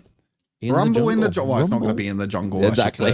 That's just a meme. It's not going to be in the jungle. But yeah, I mean, we thought this was going to be the priority pick in the last draft, Blam. But it's going to be the priority pick this time instead. So kind of expected here. But Akali is the response for International Jobcenter. So we're kind of trading these AP solo laners right now. International Jobcenter feel more comfortable on the Akali. Well, I guess they don't really have a choice because Mango pick up the Rumble in the end. Yep. The way that this series is going, I actually kind of prefer Akali because the solo laners, like Carlos has been absolutely dominating throughout this entire series so far. And I feel like with the Akali, you have a lot more agency as well. As Hecarim gets picked up as well. Did get banned a few times in the past 2 games of this series. But again, you have a lot of dive now. The Hecarim and the Akali are going to have a lot of dive onto the backline.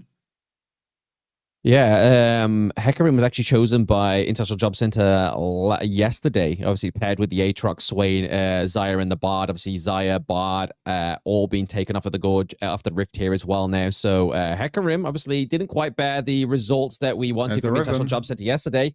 But Corki, Riven here as well, potentially being locked in. And there we go. The final pick for Vapo yesterday when we saw Queenie dominate with that one. Yeah, Riven's going to be most likely in the jungle. We've been seeing it quite a lot. It hasn't been picked too much over the past few weekends, but it is a pick that players will fall back on with how strong it can be. That's a bait pother if I've ever seen one. There's no way Nabil is locking in Seraphine. Nope, I don't. Oh, I don't believe it. I don't believe it. He just locked it in. Okay, I still don't believe it. Hold on, let me check our chat to make sure it's not a mispick. It doesn't look like it's a mispick. Oh, it looks like that she is Seraphine. Well, I guess they're cooking up something a little bit crazy, to be fair. AP carry Seraphine, maybe? Oh, no, this will definitely be support Seraphine. No, I don't think it'll be the AP carry style. It'll definitely be the more support style. Yeah. But very interesting to see how this is going to work. I mean, you have to ban Brom here. Like, if you're International Jobcenter, you need to ban the Ornn. The Galio one makes sense because you have quite a lot of AP damage. The Ornn surely has to be the Brom surely has to be banned here unless they pick up for them. That doesn't make sense. They already have a Seraphine, so it has to be a Brom because of course the Brom shield can stop the Seraphine ulti from coming on through.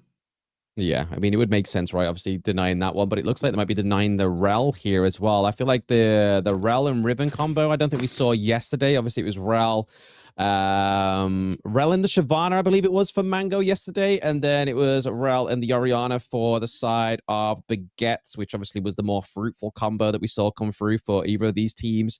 Obviously, Zealeen doesn't need to be banned out here, but they're banning out the Mango Braum banned for themselves. That makes no sense. We're going against the Seraphine and we're banning Brom ourselves. Unless they thought that maybe International Job Center were just going to pick the Brom, they could have maybe gone like Seraphine AP carry in the bot lane with Brom support, but that just wouldn't make any sense at all. But yeah, Seraphine, them banning Brom themselves doesn't really make a lot of sense. Well, okay, a lot of AP, man. Look at International Job Center, man. They're just like, you know what? We haven't had AP all series. Let's just dish out all the ladies. Let's go for Harley. Let's go for Seraphine. Go for Morgana. This is not a real draft. I'm telling you right now, this is not a real draft. There's no way we're playing Seraphine Morgana in the same combat. Like maybe. Yeah, especially with the pick of a Nunu here as well.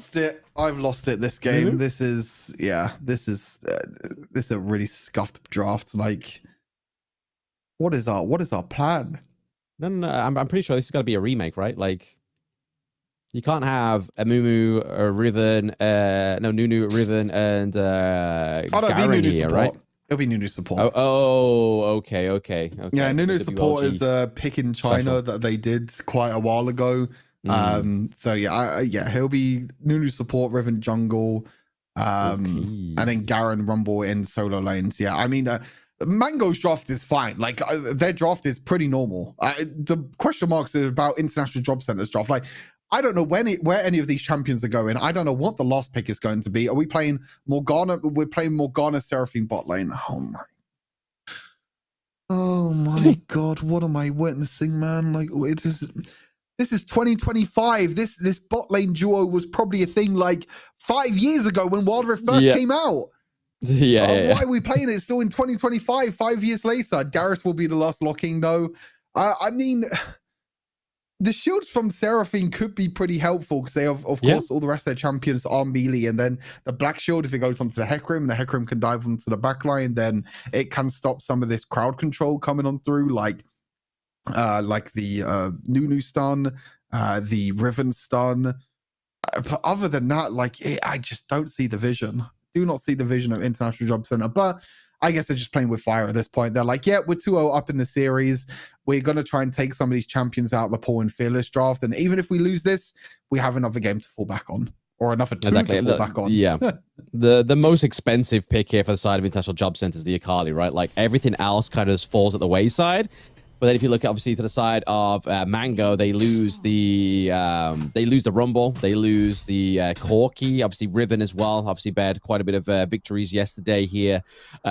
Also, but I mean, this is match point. I feel like maybe the first skill here from the Morgana, as well as I see you coining the Black Shield. So being able to use that to kind of like deny a heavy CC onto an engage potentially here, maybe, you know, like. Let's see how the Job Center folk actually put this one into work. Yeah, I'm not too sure how this is going to work, to be honest with you. It's just all going to be about clearing through mid lane waves and maybe looking to roam with the Hecarim to try and get the Hecarim ahead. And look, speaking of the early game, Snorlax is going to be invading in the jungle, but the same is happening on the opposite side of the map as well. So both junglers are invading at the moment. Invading, definitely just kind of like trying to do the counter plays here for both of these two teams. What was that? Again, a lot of those. Okay, we're getting spammed here with the emotes. Maybe it's rate my Seraphine out of 10. Rate my Seraphine out of 10. If it was underwater, then a 10. Oh, okay, man. Okay. Neither of us are made for the spotlight, Stu. We can't sing. Gotta keep moving with the music. I've been around too many Filipinos in the past like 3 weeks. I realized that they are too talented in dancing, singing, and many other things. And I needed liquid confidence to actually perform in karaoke with them. So my singing is definitely not it. I won't be any good with that. I'll just be sitting in the back with like, yep, I'll just sit back here and play some Wild Rift. Everyone's singing and dancing away, and I'll just whip out my phone. It's like, yeah, anyone want a game of Wild Rift? All I'm saying is my liquid confidence turned into a liquid memory loss. I don't remember that night one bit, so we'll keep that one under wraps. We are more focused onto the Rift anyway. We gotta live our lives, baby. Mr. Blam after one drink. Going absolutely crazy. I can tell you it was a fun drink, but we'll leave that conversation there, maybe for DMs. But definitely right now, obviously, both of what we've seen so far, the invades into each other's jungle. Obviously, not quite bearing the fruit so far, but Quant has to use the flash here, maybe getting caught out with his 2v1 at the top side of the map here, but not being able to get those stacks is going to be Carlos on this Darius. Yeah, it looks like he was trying to defend the wave there on the top side and try and stop the wave from crashing in with the Rumble, but unfortunately had to use his flash, maybe overextended a little bit too far. But great kill up onto the top side to start off this game for International Jobcenter. I think the way that I see this draft and the game plan is that International Jobcenter will just be playing around team fights and we'll just flash actually hits in the end. Maybe the ultimate comes through from the Seraphine. No, he's gonna save that in the end, but no flash now. Well, there he goes. On to Quant, and he doesn't die. Well, that was a very uninteresting Seraphine ultimate. I mean, it was a nice try, but yeah, not enough damage in the end. I mean, this is the problem. You have great setup with the Seraphine ulti and maybe the Morgana route to follow up afterwards, but where is your damage coming from? Well, yeah, exactly. Where is the damage coming from? Exactly. I mean, right now, another scrap into the enemy jungle here is going to be the side of Mango, trying to get the Might of the Mashi there onto the slam dunk of Freyren. I mean, he's able to get out with basically very little help at this point in this fight, but I feel like that's kind of like a very expensive team fight there for Mango. Obviously, they did use quite a few of the ults from the Garen.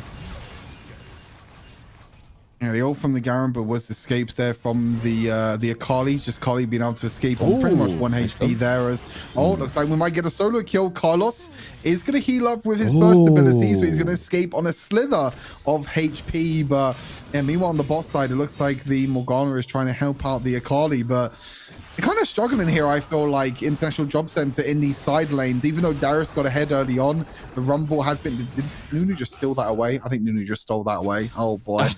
Yeah, I like I said, even though Darius got a kill early on, well, didn't get a kill himself, but got a little bit of assistance early on, has been struggling against this Rumble. And even on the bot side as well, the Akali can't really do any damage against this full tank Garen.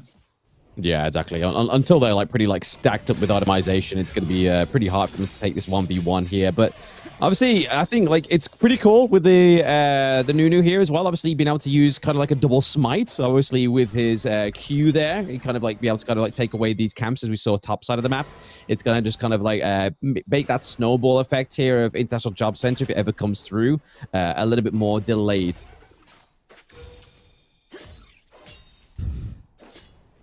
Carly here just farming away on this bottom side. 45 seconds left on the objectives. Both teams, again, most likely going to be prioritizing towards that Rift Herald as... Oh, Solo Bowler has Hex Flash. I thought he just flashed over the wall, but it was Hex Flash, so we're okay. We're saved here. I thought he accidentally misclicked, or mistapped, I should say, his flash, but he didn't in the end. And yeah, looks like International Jobcenter are focusing on the top side of the map with the Hecarim. Might try and go back to base. Maybe he has Trinity Force before this Rift Herald does come up. He can also get back in time as well. Nope, he doesn't. He's just going to pick up another dagger. And also the same with the Darius. So both the jungle and the top side of International Jobcenter don't quite have that Trinity Force spike yet, but we're pretty close to that. Pretty close. Obviously, we see the Ludens. Go for the dragon. Yeah, Ludens come through here for the side of International Jobcenter. Obviously, they now have a bit more splash damage with the Seraphine here. Obviously, it's going to be their AP carry, really trying to give over the damage here, but not quite actually showing much results just yet into this one. They'd go for the Mountain Drake over the Enchanted Ensemble. International Jobcenter, I feel like I just kind of like, you know what? Let's see how far Mango can go within this game number 3. I think in terms of compositions, I still think I would favor Mango's team composition here. They just have a lot more setup. They have the Corki as well, who's going to be a really strong carry later on. Carlos is kind of struggling here. Has to use the flash to get away. Really good flash though in the end to actually stop the knock up on the Riven. You can see Nunu snowballing in. Just be careful. Actually hits the snowball onto the Darius. Yeah, Carlos gets hit by a very wintered mess there, but now it's going to dive in from UI on this Riven here as well. But obviously now it's going to be Carlos getting taken down. So like you were saying, in terms of the draft here, it's looking like Mango is definitely a lot more fruity with this one. I mean, it's kind of that same composition that had the winning conditions yesterday, right? Obviously they have solid frontline engage, right? They have the Riven, they have the Garen, they have the Nunu, and then really they're just kind of like waiting for Deadly just to kind of shred away any kind of shield, do it the damage, and just kind of like hope that Rumble gets that little bit of damage off as well into these team fights. And so far is paying off for the side of Mango. I think that's the big difference, is that you have so much in your kit with the Corki. You know, the Corki is going to be doing so much damage this game, and I think it's very difficult to try and get on top of the Corki. It's all going to be down to Hecarim if he can jump onto the back line, and also the Akali as well. And then it will just be the Seraphine and the Morgana just healing and shielding and trying to keep their entire team alive. So they're relying on the Darius, they're relying on the Hecarim to even try and do anything. They are going to try and get a pick here onto the top side, but I'm not too sure they can actually kill a tank Garen, as he does use the flash to get away. And here comes Snowball. He's rolling again. He doesn't. Well, he has the flash. He could have flashed out of there, Mr. Solo Bolo, but he's not going to keep that one just yet. Obviously, Stack's not coming through for Darius. Give me the takedown into the mid lane. Thanks to good Snorlax. Now a bit of a turnaround. It's giving that first skill from Morgana. Oh, the lockdown has now gave results over to the side of International Jobcenter, as well as the potential first T1 of the game. It was all looking so good for Mango, but then they just get caught in the bot lane, and now, the Akali's able to escape as well. Snorlax, unfortunately, not being able to get a trade kill on the opposite side of the map. Like I said, it was looking so good for Mango in this early game, but a big mistake from Deadly in the mid lane there against the Seraphine. Of course, when you're using a Valkyrie, you don't want to use the Valkyrie forward, otherwise the Hecarim can just jump on top of you. And then also the kill into the top lane as well. Shy might have to use flash. Nice We'll use the flash in the end. Of course, did have the black shield just in case the Nunu did try and follow up as well. But yeah, the Corki was so far ahead in this game, but now with that shutdown going onto the Hecarim, he's got Manamune as the second item, so he's going for pure late game scaling with this Hecarim pick. Yeah, it's gonna be scary. You're starting to see him kind of come online already with these two items, right? Like, yes, obviously in the early games, instead, kind of like maybe just do a lot of like AoE kind of like physical damage here onto the side of Mango, but the roots as well as the CC is definitely scary here. Just kind of like shoving around the side of Mango. The takedown up to UI. Actually, no, sorry. Quantz there gets taken down as well. Looking to get a little bit more kills onto Deadly. Deadly looking pretty low as well as UI. Not quite got the health bars to give over the aid. The Laka town, and Laka goes down as well. Killing spree now for the Horsey. He's ramping, he's scaling, he's got the Manamune as well as the Akali looks to try and jump in. Oh, clean combo there for Ferrin, but unfortunately not being able to get enough damage there. But you're kind of seeing there how the composition's going to work with, like, they're just shielding the Hecarim, they're just trying to keep the Hecarim and their front line alive. They're not really going to do a lot of damage with the Seraphine and Morgana combo. It's just all down to, hey, we're going to use our shields to try and Solobolo might be dead. Oh no, he's fine, he's chilling. Yep, he did flash as well over to the wall. It keeps himself alive. Maybe potentially get a pick up there with that. The root doesn't land onto anybody but Freyren, maybe getting caught out there as well. UI picking up the kill, but he looks pretty low now. UI goes down thanks to Snorlax. Snorlax is on the run thanks to the use of the Horsey. He is going 0 to 90 out of these team fights. He's very quick and agile to get in and out, but obviously using that silence there onto the side of International Jobcenter. The ultimate from the Seraphine is giving enough to zone out. He gets the stacks, but Carlos, can he get the damage over time onto Deadly? And it looks like that's not going to be the case. Deadly survives on a slither of health. It looks like Carlos was trying to flash on top of him and trying to execute him with his ultimate. Unfortunately, he wasn't able to, though. And that does mean that they do pick up a few extra kills here, Mango, though. They are behind in gold. 5,000 gold behind at the moment. Means the International Jobcenter are still ahead of the game at the moment when it comes to the gold front. But if you look at items overall, I mean, there's 2 items on the Riven. Rumble is nearly completed his 2nd item with the Ocean Trident going for. Corki's completed 2 items as well. So item-wise, it's not looking too bad. I mean, the big difference is in the jungle right now. Hecarim's actually fully completed the Manamune already. We're only 11 minutes into this game, and Manamune is already finished as a 2nd item on this Hecarim. So this Hecarim is going to start to do a lot of damage. Yeah, that's the scary thing for the side of Mango, right? Obviously, the gold difference isn't like the biggest night and day difference within this game number 3, right? Obviously, we saw a very stark difference in game number 1 at this point in the time between these 2 teams. I think International Jobcenter was literally running away with around about 10k, but so like it seems like the team fights could literally go either way. Like no matter like who is ahead with the gold, it just depends on who gets the initial engage here. But Deadly is definitely going to be the one you're looking at there. He gets deleted by Snorlax. That's what happens when a Horsey jumps on top of a Corki and Corki can't do anything about it. You might have a Valkyrie to try and jump over a wall, but the Horsey has a dash as well, and the Horsey is pretty damn fast at this point during the game. Oh yeah, definitely far up here. It's especially 11k to around about 9k into that jungle just alone. You can see like Ribbon here building the Hex Drinker here, potentially just to get a little bit of that AP resistance here. But it's been the Seraphine ultimate bringing them all in.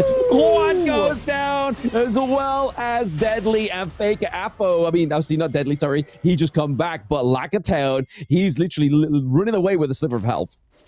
Oh, beautiful ultimate there from the Seraphine. I guess when you have better hands, Blam, it doesn't matter what you pick sometimes. Sometimes your composition might not work. It might not make sense, but when you have the better hands, when you have a jungler like Snorlax who is just running absolutely rampant around this entire map, then yeah, it becomes pretty difficult as Riven's trying to get a kill here. But, the roots no. of the T1! Oh no, he's just gonna die to the tower. Oh, it feels so bad for Mango. They've made it all the way to the top 4, but they are just crashing out.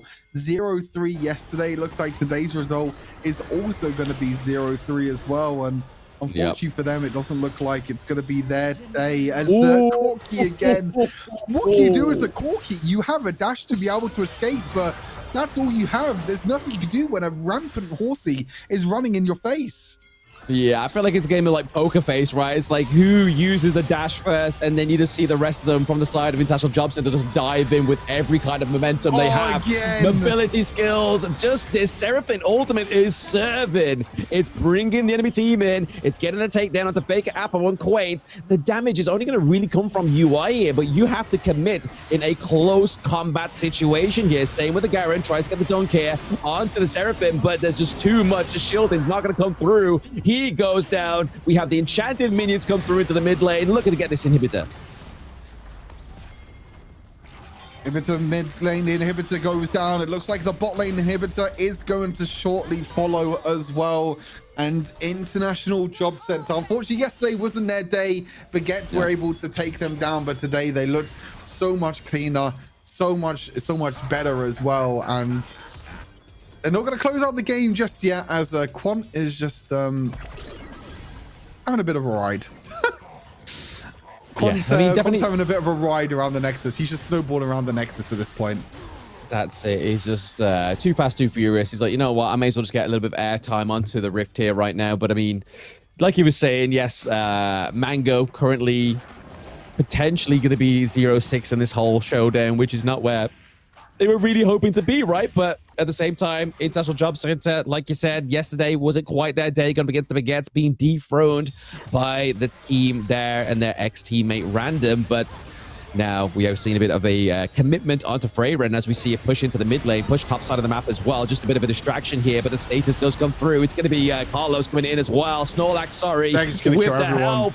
Exactly, just cleaning up shop. The damage comes through as well with the Beal as well with Shy. There is everybody here, but now Carlos is coming in onto the flank here, looking to get those stacks onto the Garen. They were just waiting for the team ace here, Stu, and they're going to get it as they finish this game number 3.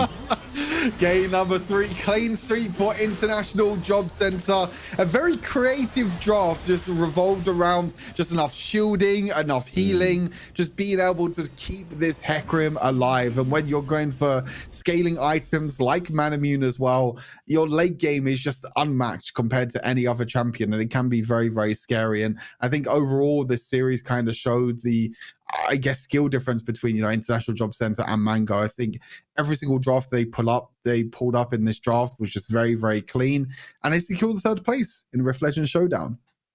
They do claim the 3rd place here for the side of International Jobcenter. They were obviously 1st place last time, 3rd place this time. So still top 3, still a big giveaway. Obviously, they weren't quite ready to basically make a return to the throne this time around, but unfortunately they obviously were able to get to 3rd place, which is fortunate for them, but unfortunate for the side of Mango, going out the competition with a 0-6 goal line here. Definitely not where you want to be, but sometimes there is always having to be a loser. Unfortunately, this time the loser was Mango. They will be crashing out in 4th place here, but we have one more series left to go, Blam. The grand final. The 3rd place matchup is over and done with. International Jobcenter beat Mango 3-0. We have one more series left for you today. We'll be going on a break, and when we come back, the grand finals of the Rift Legends Showdown. Vapo against Baguette. It's going to be an absolute banger. So come back in a few minutes, grab your tea, grab your snacks. It's going to be a long series, I feel like. Hopefully, fingers crossed, this next one. So we'll see you back very shortly.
Here we go. We're getting ready for the grand final of Rift Legends Showdown between Baguette and Vapo. This is the moment we've all been waiting for this entire weekend and over the past few weeks to see who will be crowned the winners of Rift Legends for 2025. You excited, Blam? You ready? Oh, absolutely. Absolutely. I mean, I just don't want another 3-0. Just don't give me another 3-0. We want some contention, right? We want some kind of competition here, especially for the grand finals, especially against Vapo. I feel like Vapo was second place last showdown as well. And then obviously Baguettes, they weren't the winners last time. It was International Jobcenter, but they do have a winner within their roster, right? They have Random there, which may be the spearhead for the side of Baguettes to actually get the victory here as well. But I mean, if you're looking at the head-to-heads, Baguettes have beaten Vapo in that one series that they've played him against already, so it's already looking like history in the making. But Vapo, I don't want to count them out because I mean Queenie yesterday on that Nidalee, and I think with both of these junglers, I think there's going to be a big contention for this champion alone. Exactly. We see the updated graphic here as well. You see Jobcenter 3-0 in their series today so far against Mango, but that's out of the way. The third place matchup is on the way. We're getting ready for the grand final. We should only be about a minute away, maybe under a minute now until the draft now of Baguettes against Vapo. And it's good that you mentioned Queenie, because I think that matchup is going to be very exciting in the jungle. Queenie against Final Wax. I think both these two players showed yesterday how strong they can be in terms of carries. Maybe Final Wax showed a little bit of mistakes here and there, but overall it's been, I think, an incredible performance from both these two teams. And you can see it as well in their kind of semi-finals matchups. Now we're getting ready for the grand final. We'll have to see what they're going to be bringing out. And straight away, Baguettes are like, yeah, we saw your Nidalee yesterday, Queenie. You're not going to have that again. No, both of these AP sort of carries being banned out here. The Akali potentially being hovered here, being one of the first bans as well. Obviously, Random on that pick, or even Patris as well, right? Where Patris played it yesterday and was very dominant onto the Akali. So definitely something you want to be banning out here for both of these players, Random and Patris. But the Vi as well, very heavily centered around about that jungle. Vi been one of those junglers that, yes, has come through and shown promise within the game, but never really getting that victory, I feel. Yeah, I think that Vi just offers a lot in terms of lockdown. It's just a very safe jungler to play. Not that easy to be, not that hard to be able to kind of put through, and not too hard to be able to practice and carry on. Pretty easy. Your ultimate is just like, okay, I pick one champion, I lock them down, and I just hope that the rest of my team can follow up. It's more about communication than anything with Vi. Like I said, maybe hasn't found the success that maybe Vi wanted, but in the end, that will be taken and banned away. And I think it just shows that Baguettes are focusing on Queenie as, of course, one of the main carries on Vapo. But on the other side, Vapo are like, hey, we realize that your solo laners are very, very strong. Both Random and Patras, yesterday's series, had an incredible performance overall. So that'll be interesting to see what comes around here. I wonder if we go for like an Ezreal first pick again here no, they're actually going to ban it away. I was just saying, like, maybe Josh wants to take the Ezreal, but maybe banning the Ezreal kind of baits out a Lucian ban here for Vapo. But they're hovering the Severe. It'd be a bit of a weird ban to go for. Of course, Aatrox is still open, Rumble is still open, Poppy is still open, Nautilus is still open. There's so many power picks up. It's actually going to be Lee Sin banned. So you have Lucian, Nautilus, and Aatrox. I think it'll probably be one of them three champions to see which one will be picked up. Could be Rumble as well. I think Aatrox might have a bit of a high priority. Nautilus and also Lucian might have a bit of a higher priority. And there you go. There is the Lucian that is going to be locked in. Yeah. Sorry, the Aatrox, that's going to be locked in. So that's going to be locked in straight away, just to make sure that you can guarantee that. Again, it's a flexible pick. You play it in the solo lanes. You can play it in the jungle. Again, that's going to be pretty important to see where that goes. And I mean, it has to be followed by the Lucian, right? Like, you're not going to give over maybe they are going to give over the Lucian, but first pick potentially going to be going over to Vapo's solo laner here, going to be the Gwen potentially. I can imagine that second pick should be the Lucian here, try and like solidify the side lanes, or maybe go for the Bard. I mean, Bard so far hasn't been kind of like the champion that's really bad much victory. I don't think we've actually had one game where it's won. I'm actually going to be looking in the Bard instead of that Lucian that you was mentioning. So I thought that Lucian could have been picked there for Vapo, but instead it's going to be the Gwen Bard combo. So I feel like Bard in general hasn't really seen that much success as well. Maybe because I'm just thinking of Mango in general, like at the back of my mind. But I mean, this is on Vapo's hands this time, so this could be a little bit different. Camille, that's great for lockdown to try and shut down the potential Bard or potential AD carry pick. And yeah, like I said, Lucian is going to be very important as well. Do you go for Camille's support again? This is what Heste does against Bard. He goes for Camille, he plays it against Lucian, does it every single time. So I wonder if he's doing the exact same thing again. I mean, it gets Vapo guessing, right? Because obviously Camille can be topside, can be jungle, could be mid, could be support, because Hestes has got this pick now. So they're really guessing. Obviously, it kind of like puts her into more of a bit of a box because they have Aatrox here, which can be topside or even jungle. But the Ambassador here coming through, obviously, access into the back line, shut down onto the Lucian here is really going to kind of put a lot of pressure onto Jash here, potentially on this pick. But the Galio and the Rakan being banned out here, obviously support still available, could go for the Braum, could go for the Poppy. Poppy is not being taken off the draft here as well. Or even the Nautilus. Like, Nautilus is still alive. Yeah, Nautilus, I'm very surprised it's gone through the whole... Yep, and there you go. It's going to be locked up there as well. Oh, no, they looking at... Wow, okay, they just potentially give... This is the thing, right? It's like... Heste probably has a mindset of like, okay, I want to play the Camille against Bard. And I guess the general idea is that you kind of are... You're not going to be faster than Bard, and you're not going to be on the same pace as Bard. Bard is still going to be much quicker when it comes to roaming.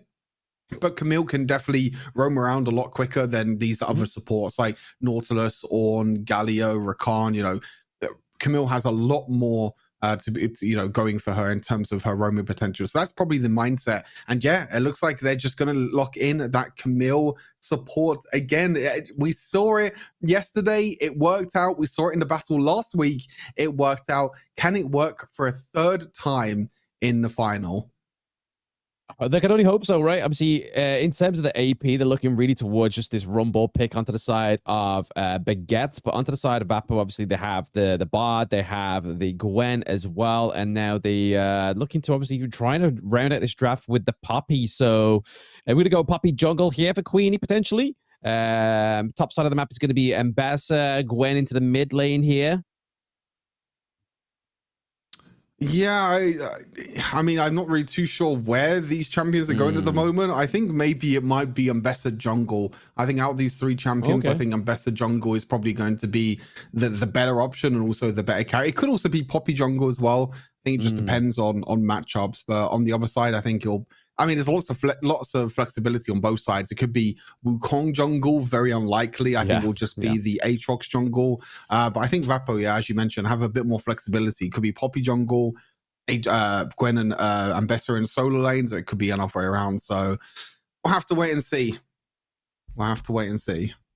We will have to wait and see with this one, but obviously it's going to be a banger nonetheless, right? I mean, there's a lot of expensive drafts that's come through with just this game number one. Obviously, we do used to see a bit of a battle in the ban phase, especially bans like Lucian, Rumble being very prevalent, as well as the Aatrox, but all here onto the Rift as well. But it's going to be Queenie into the jungle, onto the Poppy here as well. And top side of the map is going to be the Ambessa and Wukong matchup, but it's actually going to be random top side here as well. Yeah, interesting. So it is going to be the Poppy jungle. Did Queenie play this yesterday? I have a feeling that Queenie might have played this yesterday, or someone played it yesterday. I can't remember exactly who it was. I think Random. But... I don't think it was on a winning team, but I know Random played it. Played the Poppy though, right?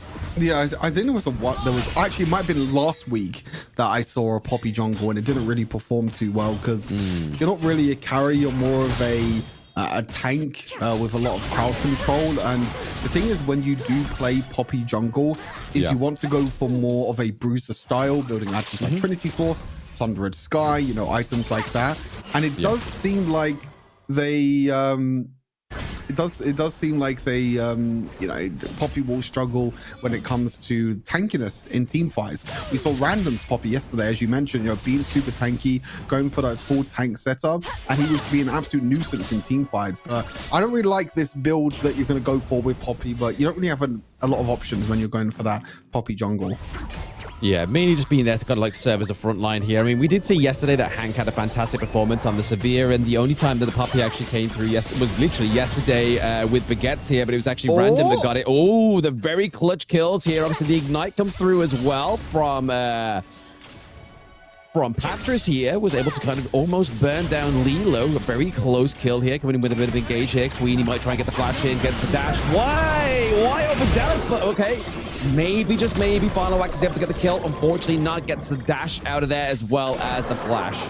I think he was just trying to push the laning there, but as you mentioned, like a huge mistake there from Patras. You should know that the Poppy might be nearby. You don't have any vision of the Poppy at all, and since the Poppy was just right behind him, you can just flash. Rumble already used his flash, but Poppy, not Poppy, sorry, the Gwen didn't. So even when the Aatrox comes in with the flash as well, it just wasn't enough because Poppy was able to flash away, and that's a nice head start there for Vapo. Oh, absolutely. Beautiful start from Vapo there, getting that first blood, gets the extra bit of gold here into their back pocket as well. Already kind of splintering that gold lead into their favor. Roughly around about that 500 gold lead right now. Could actually splinter into a further 1k gold lead if they just up the ante here. But like you were saying, like, Patras there, a little bit overzealous, didn't have his flash. His enemy team did have the flash, which meant that Final Wax wasn't able to actually get the means that he was trying to craft there, right? You saw the flash go in, trying to get the knockup as well, but nothing came through, unfortunately. But there's a lot of pressure being put down to that bot side of the map. I mean, quite a few bits of turret platings being taken down into the Dragon lane there.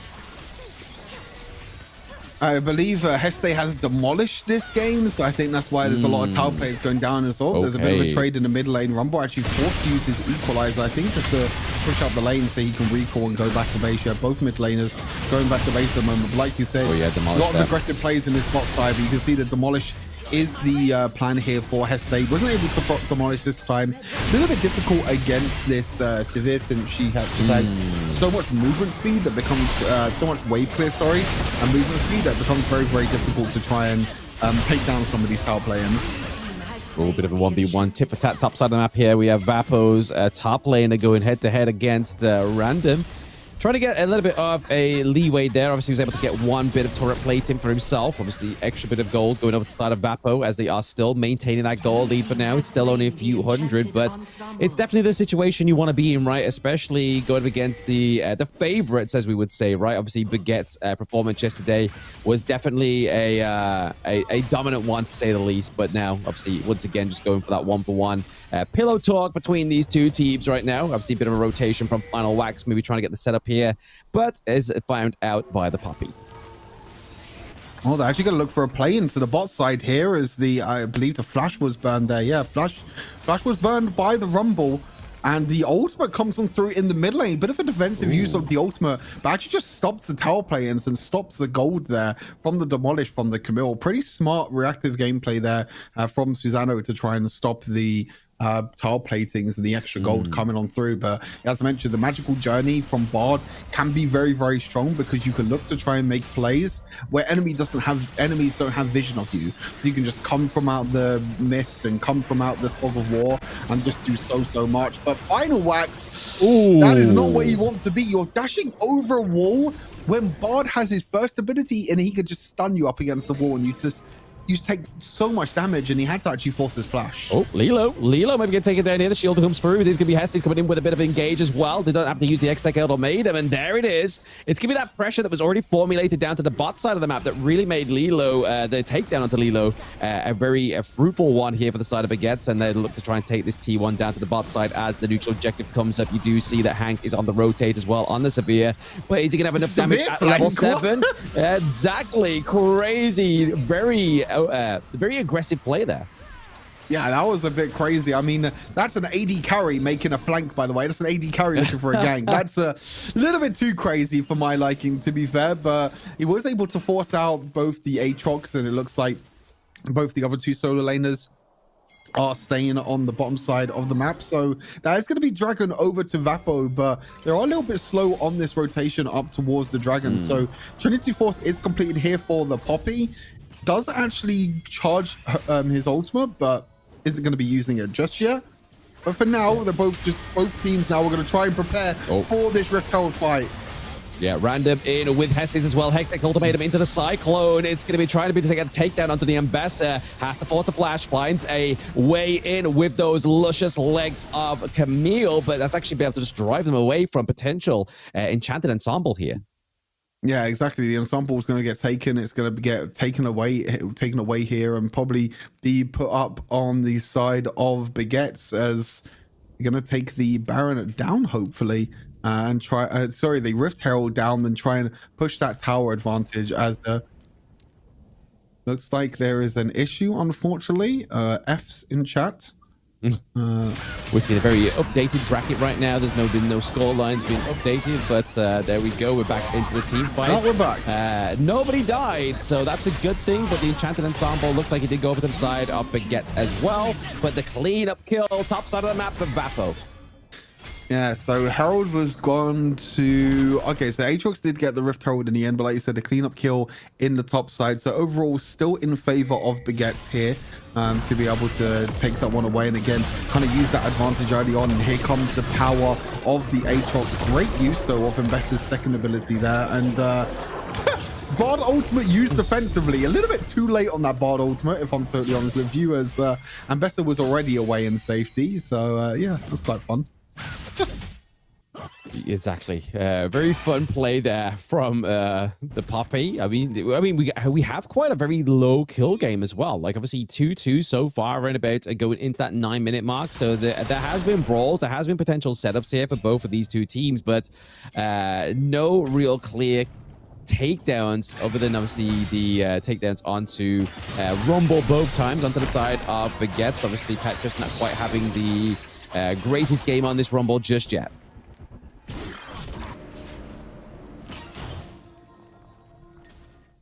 And it's been pretty rough. I mean, most of the time he had to use his ultimate defensively, really, in that mid lane to try and clear through the waves, to try and get a little bit far ahead in that mid lane wave. But yeah, he wasn't able to get any kills, any advantages. He's looking again, Blam, in this bot side, but I don't know, the Gwen, I think, will just scale up and just start to do a lot of damage as Rumble, the Flame Spitter's burning. The Equalizer just gets missed, and the heal comes through from the Honey Fruit, but Heste comes on through, actually forces out the ultimate as well, and the Ignite, and is able to secure the kill, but that does mean that Heste is also going to go down himself.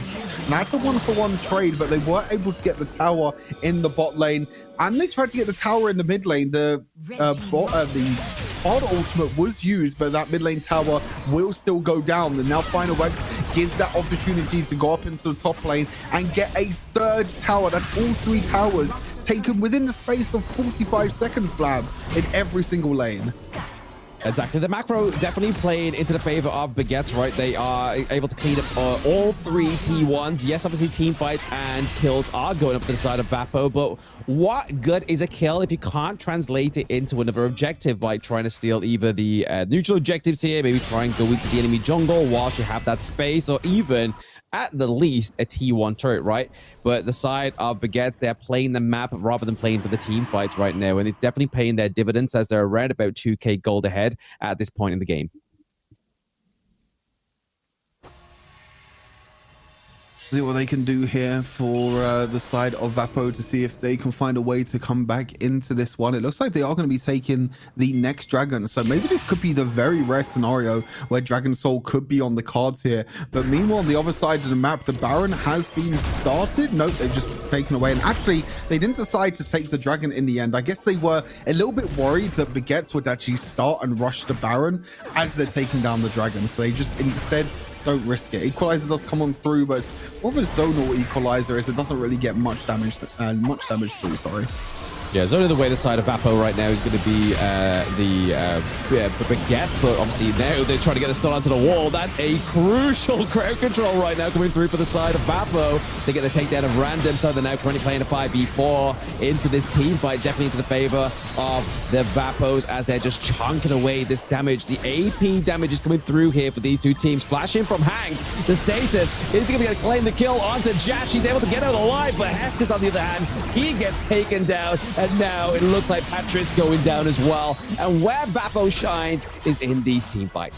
Yeah, it's so perfectly played there by the Severe. The flash forward, the extra damage coming on through. The big thing as well was that spell shield for the Hextech ultimatum. So that Camille couldn't do the extra little bit of damage, and the lockdown wasn't able to help the Rumble coming on in to finish off the kill. The AD carry of Vapo has been performing incredibly well in these team fights. We was question marking about the Severe pick, but I believe he did pick up yesterday as well, and did have a great performance then. And he's showcasing this game as well why he loves this pick.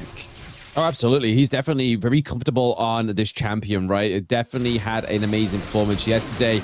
And why not run it again? Because obviously the side of Baguette may pick it up later on within the Fearless draft. So why not go for themselves? And I feel like it kind of shows that there's the reason why they didn't go for the Ezreal, right? They're looking to maybe try and like keep that for maybe a later game here for Baguettes per se. Because obviously Jash and Hank both played that pick yesterday.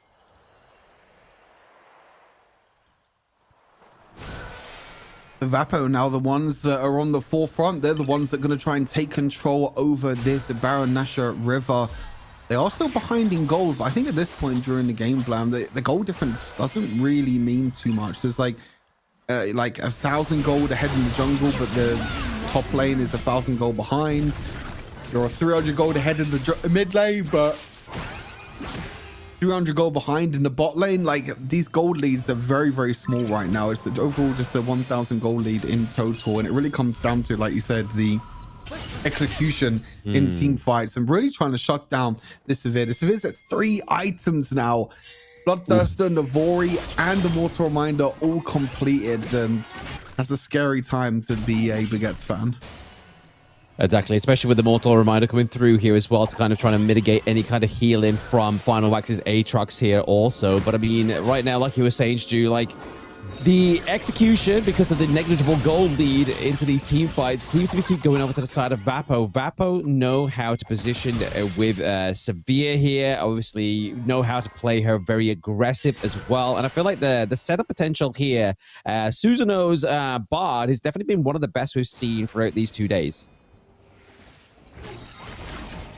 It's definitely been a lot cleaner, but I think it's playing against a composition where it has a lot more freedom, of course, with a lot more of these melee champions. And look at the setup play here in that mid lane. The ultimate comes on through on top of the extra damage as well. Equalizer actually completely misses from Patrice and doesn't do enough damage as Final Wax is able to jump into the backline, do a bit of damage. The Severe, though, on the other side of the map is able to take down Lucian, but Final Wax on this Aatrox is pairing up a tear in these fights. Like I said, the Equalizer just missing out, but the big play there was Final Wax being able to get the freedom that he needed to move around these fights and do a lot of damage. Yeah, Final Wax into the backline here, just trying to get the dunk onto Susanoo, but he gets that teleport out of there. But it's going to be the continuation of this, the Baron Nashor here. Can Queenie flash in, get the smite? He doesn't quite have his ultimate either, but it's going to be Random into the backline as well. They look at the status, that Baron, they're looking to try and contest it here, but it's going to go over to the side of Baguette as he uses that warm pool to get out once again. But Susanoo is on the run against a 3v1. He gets taken down. That's a double kill for Baguette and a Baron Nashor.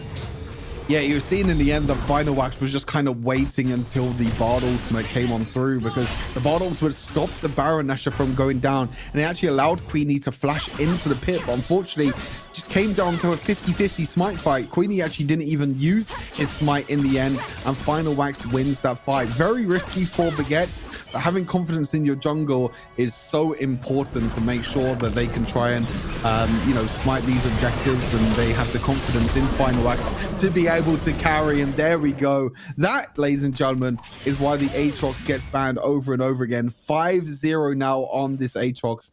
Final Wax, 15,000 gold, and this is a real carry that we've been wanting to see from Final Wax. Yeah, I mean, to be fair, Aatrox did come through yesterday as well. Obviously, I think it was onto the side of Mango, and they didn't have the greatest performance with it, as well as the Lucian. But now, obviously, Baguette, they are in the driver's seat, obviously looking to be one of the favorites to win the showdowns this time around and really show in and put in a claim to the play style and even the opportunity that Final Wax has given onto this Aatrox. Like he said, 5-0-0, 16,000 gold to his counterpart into the jungle at 11,000 gold, Stu. That's 5,000 gold alone in the jungle. Yeah, that is a huge gold lead for Final Wax. So like I said, he feels so comfortable on these carry champions, but we saw yesterday that, you know, in Fearless Draft, it can be pretty difficult to find carry champions every single time. Of course, after this game, the Aatrox is going to be out of the pool, and he's going to have to find another jungler, which we saw yesterday. Once his champion pool gets a little bit lower and once his champion pool gets thinner, and if he has to play something like the Jarvan, you know, it's not really gonna, it didn't really work out for him yesterday, but maybe that was just a one bad game wonder. We'll have to wait and see what happens in this second game. But coming back to this game, we're now looking at a 6,000 gold lead, nearly 7,000 gold lead now for Baguette. They're in full strength at the moment. They're in full freedom mode. They're just running around at the moment, taking all the jungle camps, taking all the lanes away. We have someone actually just mentioned in the chat, 5 Zhonyas for Vapo. Every single one of them has status. What in the hell?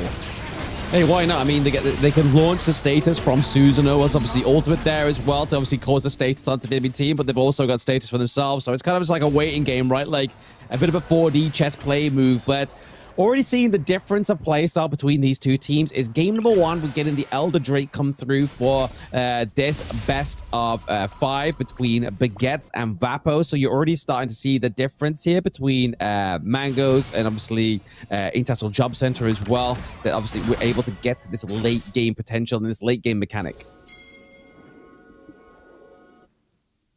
Both objectives will be spawning at the same time, Blam. This very rare scenario that this actually happens where both Elder and Baron spawn at the same time. And I think that's going to be really important to see what these teams are going to prioritize.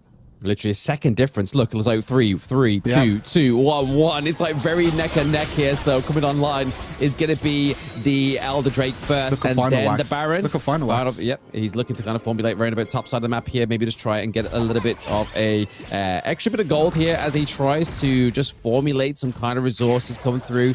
Maybe he knows that Vapo's not going to overly commit here for that Elder Drake, but it's going to be random trying to get the intel for his team. The Cyclone just come in, and Hestes into the backline as well with the Hextech ultimate. And this could be a crucial team fight here from Baguette. The double kill here from the side of Patris. He had a bad early game, but now he's online. And that's a team ace from Baguette. Oh my, Hestes engaged there was absolutely insane. The Hextech ultimates him into the ultimate this time around from Rumble. The equalizer does hit this time, and it gave Final Wax the space he needed in the fight to be able to do enough damage, and that will be Baguette closing out game number 1 here with an incredible performance from Final Wax. He didn't die a single time, 6-0-4, but the Hextech ultimatum from Camille was great, followed up by the equalizer on top of that, and then Final Wax flashed in to knock up every single member of Vapo, and that is one hell of a way to start this grand final. Exactly. It's one way to mitigate any kind of damage come through, right? Because once you're up in the air, you can't do absolutely bo diddly there, and especially when your damage is looking to come through from the severe mainly there, as well as the Gwen, right? Like that's where your 2 damage outputs are going to really be. And honestly, with the Gwen, we didn't really see much of a impact like we saw in the last game, right? Obviously, I think it was for Mango, for Fake Apo. I feel like he had a bit of a better performance on the Gwen overall in that one, but again, this is against international. This is against the Baguettes. Obviously, we did see Rumble falter quite frequently in the early part of the game. He was 0-5-4 at one point, and obviously that last team fight using the ultimate that is aptly named the Equalizer because it completely equalized that game and meant that Baguette was able to get that 1 point onto the gourd, onto the rift here. Yeah, 1-0 for Baguettes. As we take a bit of a break before we get into game number 2. And we'll have to see if Baguettes are going to go 2-0, if they're going to go Vapo are going to come back. I think the draft is going to be very, very interesting, because now we don't have any of these champions being able to be played anymore. The Aatrox power pick that we've been speaking about the entire weekend, that's all been that's all out the cards now. The Rumble's off the cards. The Camille support's out the cards. And it's worked for Heste every single time, to be fair, this Camille support against the Bard, that counter roaming, that kind of second jungle playstyle that we're used to seeing now in Wild Rift. And it's kind of showing that Camille support can work in the right scenarios if you can roam around and make an impact on your map. Exactly. I mean, like you're saying, yes, the Camille's off of the Rift here as well because of the Fearless draft here, but I mean, it still means that there is plenty of support picks for the side of Baguettes to go for. Obviously, they still have big picks like the Braum. Obviously, they can still go for the Nautilus as well, which is obviously hotly contested in that one. We really thought that the Nautilus was going to come through there for the side of Vapo as it was hovered over there. But the point he was making earlier is that the Aatrox, Lucian, as well as the Rumble, all being taken off. These are 3 very hot picks throughout the entire 2 days. The Bard as well as the Poppy. So overall, I feel like 5 out of those 10 champions overall have been such big picks here for these 2 teams that neither of them can play again. Obviously, the contention for the Nidalee as well as the Ezreal, I can imagine will be still a big contention point for both of these 2 teams going into game number 2. Yeah. Both the I think the Ezreal I think is going to be really high priority now, because obviously the Lucian and the Severe going off is going to be pretty big. And then there was another one that I was thinking of that I have forgotten about. What was the other Another bands? big pick. The bands you had, obviously, Nidalee, Vi, Ezreal, Nidalee, that's Akali, the one. Nidalee, Aurora as well, Lee Sin. So both of these 2 players. I just think Baguettes are going to ban Nidalee every single game. I think, honestly, throughout the rest of this series, you might just see Ezreal, Nidalee banned for Baguettes in every single game now, because they know that they don't want to give over that first pick on the Ezreal unless they're on blue side themselves. Maybe they can try and first pick Ezreal for themselves, but now they're most likely going to be on the red side. We should be pretty smooth sailing, to be fair, for Baguettes in terms of the draft for this game number 2. Of course, Baguettes focused the jungle with Nidalee and Viban. I wouldn't be surprised if they focus it again. Like I said, again, this Poppy jungle just doesn't do it for me. It just didn't feel very useful at all. Random, when we saw it yesterday on this more tank style, was a lot more impactful. He was able to frontline tank for his team. His CC was great for team fights, but this more bruiser style and then jungle just doesn't really make sense. No. I mean, for the side of last time we saw Baguettes onto the red side, they favored obviously Random's Fiora as well as obviously Patrice's Jax as well. That's when obviously we saw the Senna, the Ornn, and the J4 combo come through as well. Obviously, the Senna and the Ornn didn't quite live up to what we really wanted in game number 2, and that was the only loss that they had. But maybe they do the same kind of thing. Maybe they look to prioritize Random's picks as well, try and force to carry onto him. But I feel like in that game as well, obviously, the carry was definitely Final Wax, right? Their focus was definitely onto the Aatrox, especially with how well he was performing. So obviously funneling everything into that Aatrox, getting him online, making sure they had the itemization aptly into these team fights. But we still obviously seen the story of yesterday was Random going to be the carry? Was it going to be Jash going to be the carry? I feel like the only time we really saw that Petrus was the carry of yesterday was the Akali game, right? Like that was one of his big performances. But I'm really looking forward to see if they bring out the Galio and the Malphite again, right? Like, yes, we've had the Camille support, but I really like that 2 combos. The Galio, obviously, not going to be able to get paired with the Camille for either of these 2 teams. So I feel like if you are going to take it, I feel like Baguette takes it with the Malphite. Yeah, I mean, we saw them pilot it yesterday, especially the Malphite we saw against the Misfortune. I think it's only very rare scenarios that you actually can pick the Malphite. Of course, if you are playing against a very immobile AD carry that has no way of escaping things like Malphite Ultimate, then it can be, I think it's much better to pick it in that scenario. But in general, I think when it comes to when it comes to AD carry pool, that's why I think Ezreal is going to be banned, because Ezreal is that safe AD carry pick that you're going to fall back on, that you're going to say, okay, this is something that I can just safely play. And then on the other side, Vapo are just going to ban, I think, Akali, Aurora throughout this entire series. So unless something changes with maybe one of these teams prioritizing the pick as their first pick, actually this time around, Baguette is actually blue side, which is very interesting. So Vapo actually decided to pick red side, which is very surprising for me. I thought they would probably want a first pick priority this time around, but I think Baguettes are just going to leave Ezra open this time. Wouldn't be surprised. Potentially here, obviously the Vi getting banned out, Aurora, there's bigger fish to fry as well.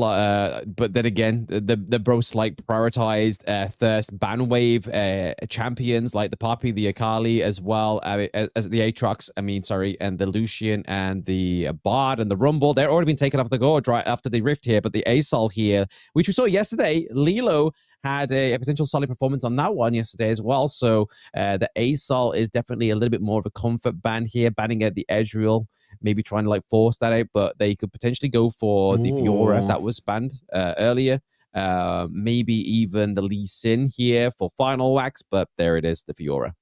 Yeah, so like it's exactly what I predicted the draft was going to be. You know, the Nidalee was banned away, the Vi banned away as well. And like I said, if Baguettes were on blue side, they would just leave Ezreal open, and if Vapo don't ban it, then they're going to first pick the Ezreal. So instead, they ban away the Aurelian Soul to take that scaling away. And Vapo was kind of stuck in this scenario, because if you ban away the Ezreal, then great. But like you said, you leave open the Fiora, you leave open the Lee Sin, which, you know, Final Work's been performing very, very well on. But they were forced to ban the Ezreal this time around because Aurelian Soul instead was taken away from Baguette. So they wanted to try and get the Ezreal for themselves. So Garen is going to be the first pick here, and Ryze is the second pick. So they're not actually going to pick up Lee Sin at all from themselves. They're going to prioritize the solo lanes. But I mean, Fiora is a pretty good matchup against the Garen. Like, I would not want to be a Garen against random's Fiora. So I think the lane assignments this game are going to be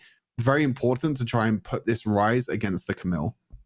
Yeah, I'm going to say the last time we saw Vapo onto the red side, they did obviously try and make a focus for this Ryze. Again, obviously, they were able to kind of use that teleport behind the enemy team as well. Obviously, as they were trying to push the Nexus of game number 2 for Vapo, they used the Ryze very well, but it's also riding on the fact that they can get to the late game. They have shown with the right draft from game number 1 that they can get to late game potential, but can they funnel all these resources over to the Ryze here? For Lilo is going to be the point in case for them here, but definitely thickening up this front line with the Garen, potentially the Ornn here as well, going into the support role. We get to see Heste's Rakan. That is one of the most classic picks in Wild Rift. Yeah. I mean, if anyone was to say, like, what's one of the most, what's one of like your favorite moments, or what's a champion and player combo that you remember the most, it's Heste's Rakan. I mean, he's made plays after plays for so many years. This is his comfort pick. This is a pick that he's been playing on for years in Wild Rift, you know, back when, you know, when the EMEA scene was a lot bigger, and back when the competitive scene used to qualify for icons, he was piloting this Rakan to perfection every single time. And, you know, it's great to see him pick up this champion again, as I'm sure he also has fun memories as well of Rakan. Oh, excellent. Absolutely. But I mean, Vapo here, looking to kind of ban away some more of the potential top side of the map picks as well. Maybe looking to say, like, hey, Final Wax maybe going on this Fiora into the jungle. Obviously, it was random that piloted this yesterday, but it was also paired with Jax for Patris as well. So maybe they're trying to just call out the bait here, but banning out the Senna, obviously that was game number 2 pick for Baguettes yesterday, as well as the Misfortune.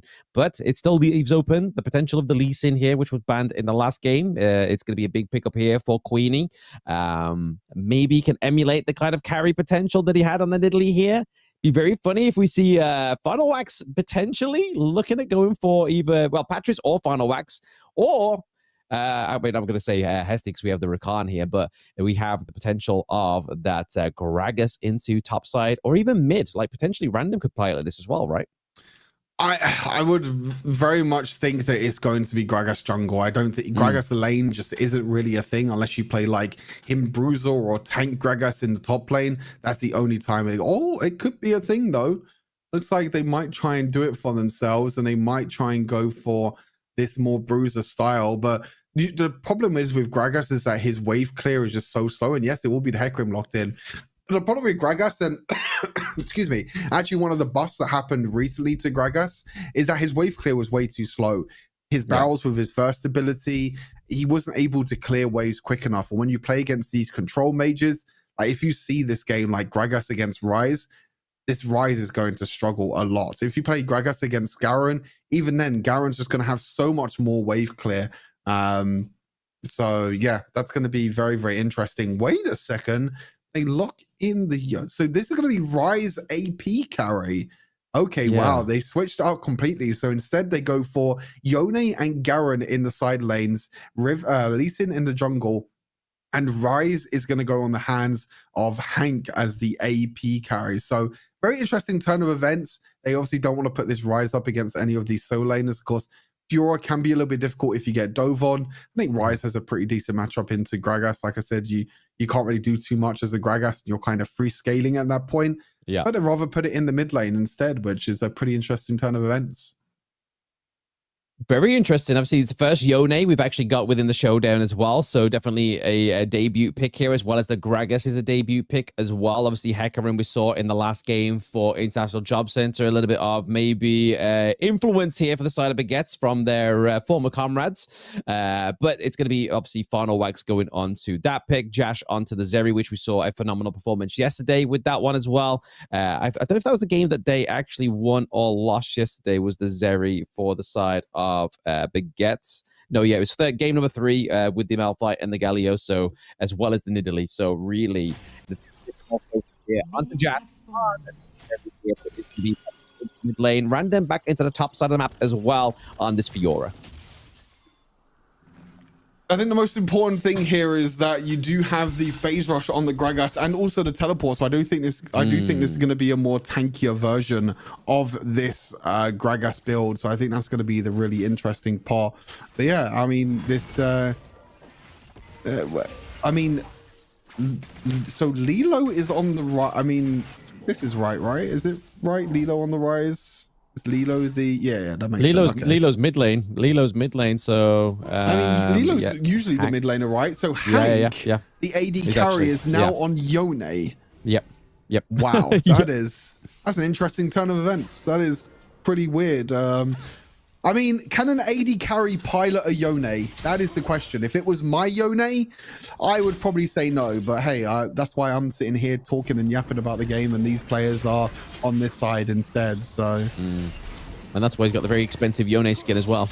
So. Clearly one of the picks he really wants to go for here.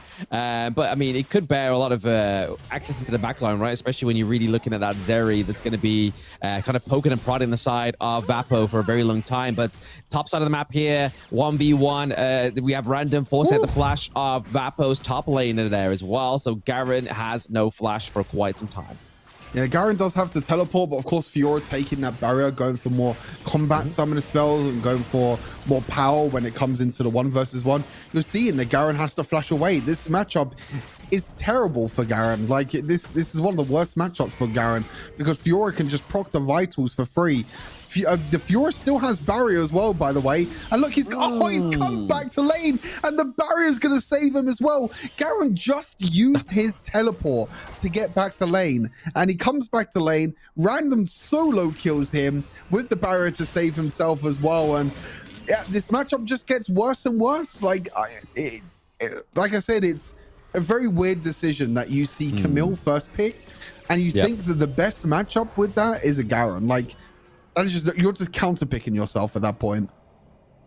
Maybe it's for the team fight, right? Obviously, you do get the silence from Garen as well, maybe trying to mitigate any kind of impact into the team fight potentially here. But definitely, like you were saying, Stu, solo lanes, 1v1, solo bolos, it's going to go over to random most days, counting to Sunday here, especially when you kind of re-enter the lane and you're already pretty battered and bruised there, and knowing that random still has barrier, still has the flash, and still has the means of getting the takedown. And that's exactly what Baguette was able to do, gets them the early gold lead so far, around about 1k, about 3 minutes in, which is definitely not where you want to be if you're Vapo, especially after that game 1 performance as well. It was definitely quite decisive here, but Susanoo gets the knock up here as well as a charge onto Jash, has to force the flash here, tries to get the kill onto Hestes, forces him out, tries to make this 2v1 a very uncomfortable situation here for Jash, but top side of the map as well. We're getting into the brawl. It's going to be final wax onto the Hecarim, but the damage is coming through. The Terrify onto Vapo's top laner here is going to force them away for now, but Queenie's still on the prowl.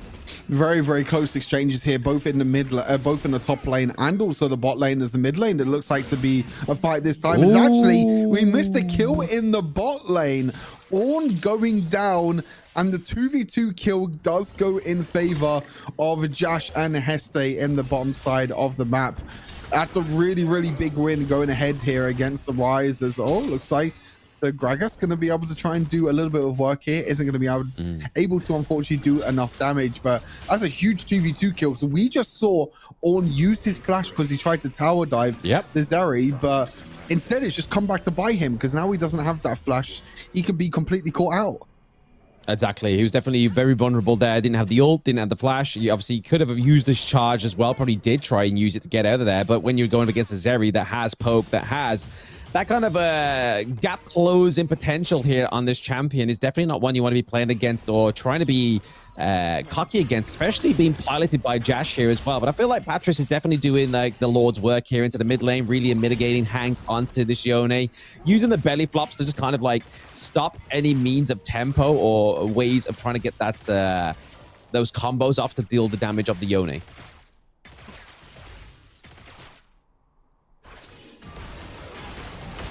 Heste looking to try and jump in here at the moment. That mid lane fight is still going on at the moment, as well as the bot lane fight, as Rise actually had to use a flash array already. We already know that Ornn doesn't have flash. He's a double knock up by Heste on the Rakan. Isn't going to be enough though in the end. Oh, imagine. Oh, okay. We have the rotation from Patris as well onto the Gragas. He's trying to get there. He's trying to do the damage, but obviously forcing away Lilo. Yeah, he's very, very far, but you can see here Hank is on the prowl. But I mean, ultimately, if they can get the T1 here down to the bot side of the map, that's going to put a lot of pressure onto Lilo's Rise. Oh, stalking Hank when he gets recalled here. Uh-oh! No! It's terrifying! Oh! Wait, the damage over time! The damage over time! The recall! What? How is he alive? Oh, and they all jump in with Rise ulti! Are they gonna live? Wow. No, they are gonna live. No, they're not. They are. They're not. They are. What is going on? Everyone lives! So many low health bars. That's so crazy. How?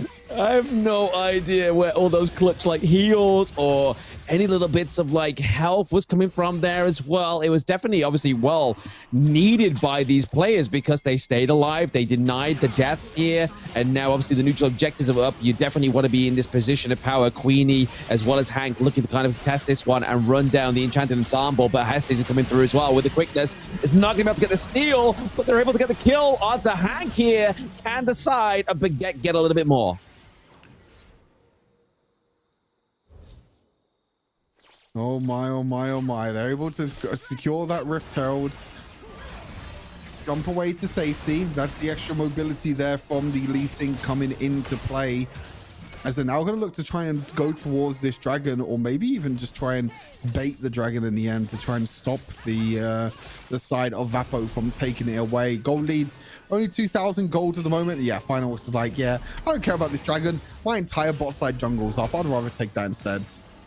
Exactly. Why not? I mean, if you are already ahead in terms of the gold lead, why not just keep amassing that gold lead for yourself? Like, yes, the Enchanted Ensemble is going to put a lot of pressure onto your team potentially here, but the fact is you already got one T1 down to the bot side of the map, so pressure-wise for the side of Baguette is definitely formulating here, especially when you have the potential AP carry, which is going to be Lilo here down to the bot side, already having no T1 to retreat to. So the gank potential is really going to be relying on using that teleport to kind of like mitigate any potential ganks here onto the side of Vapo.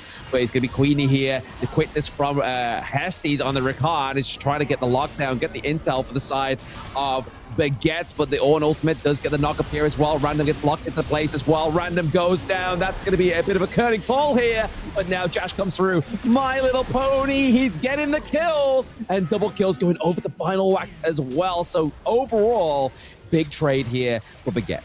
Patra's ultimate there was so beautiful. He was able to split up the whole fight there to try and stop the engage from coming through from Vapo, and because Patra's Gragas ulti was able to split up the fight, the Hecarim was able to jump in as well, and they're able to get another kill on this Garen in the top lane. This tank Garen has not been working out at the moment in this series for Vapo. They are going to try and take this mid lane tower, but hey, they're back here in time as well, so nothing seems to be going for Vapo at the moment in this game.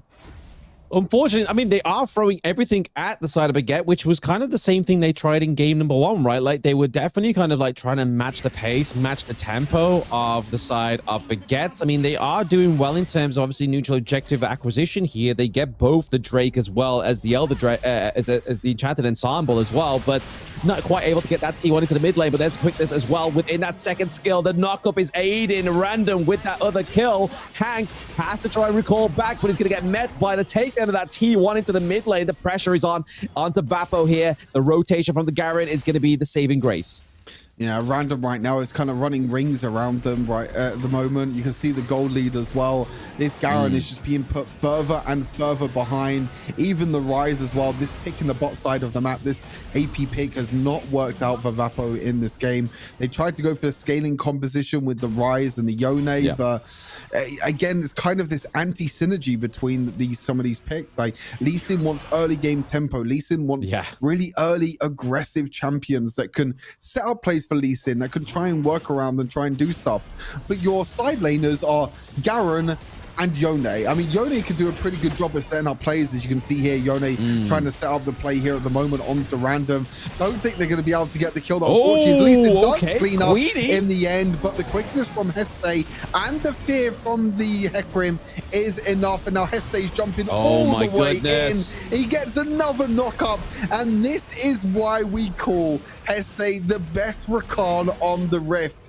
Every single time he picks up this champion, he flies around and he hits knock up after knock up, and he makes so many plays for his team.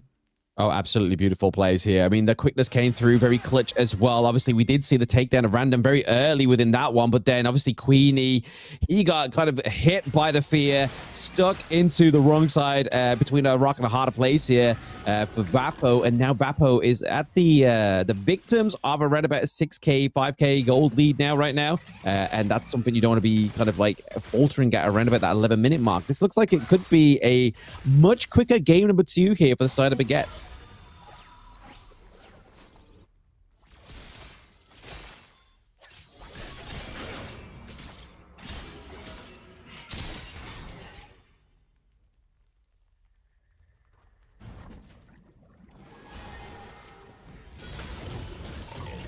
Whoops, I was Okay, muted. bit of a spin to win there. Bit of a spin to win. I was muted on VMix because I coughed and then I forgot to unmute. Whoopsie. Yes, as I was saying, as no one on the stream just heard, I was saying that Gragas with this more tankier style means that he can play a little bit more aggressive, try and go for these explosive casts and try and go in and try and, you know, displace the team of Vapo. So I think the most important thing in these team fights is every single time we're seeing the explosive cast and the team from Vapo split up, they find it very difficult to try and group again.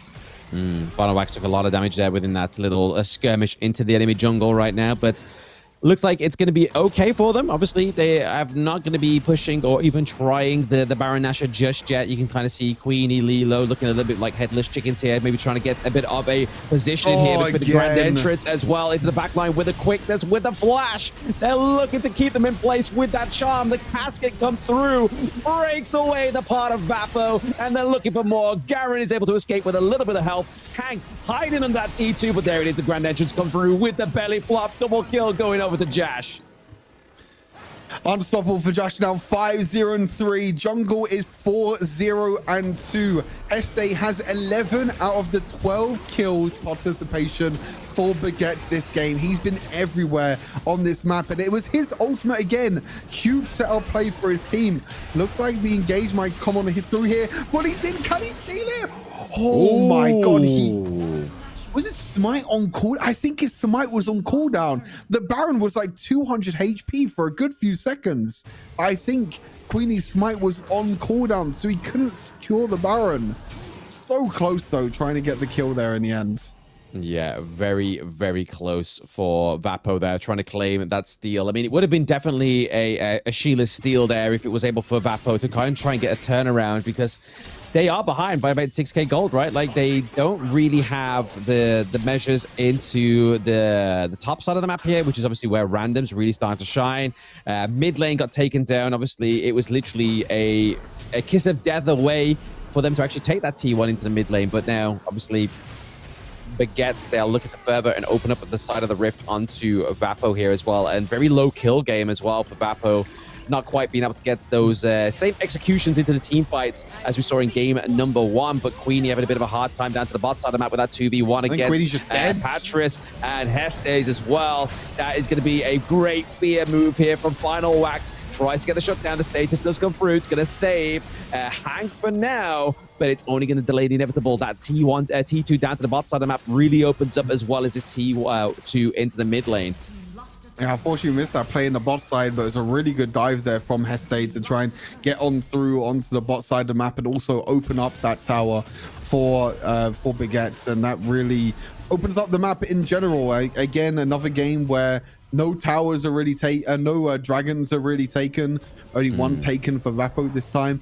Of course, with it being the first Baron, no inhibitor towers get taken this time, but they do break every single tier 2 tower to try and open up the map even more and give them more time to try and come back into this. And I think the most important thing now is making sure that you can really look to try and play aggressive as Este looking for the flash. Estes, yep, grand entrance once again, and the takedown of Queenie.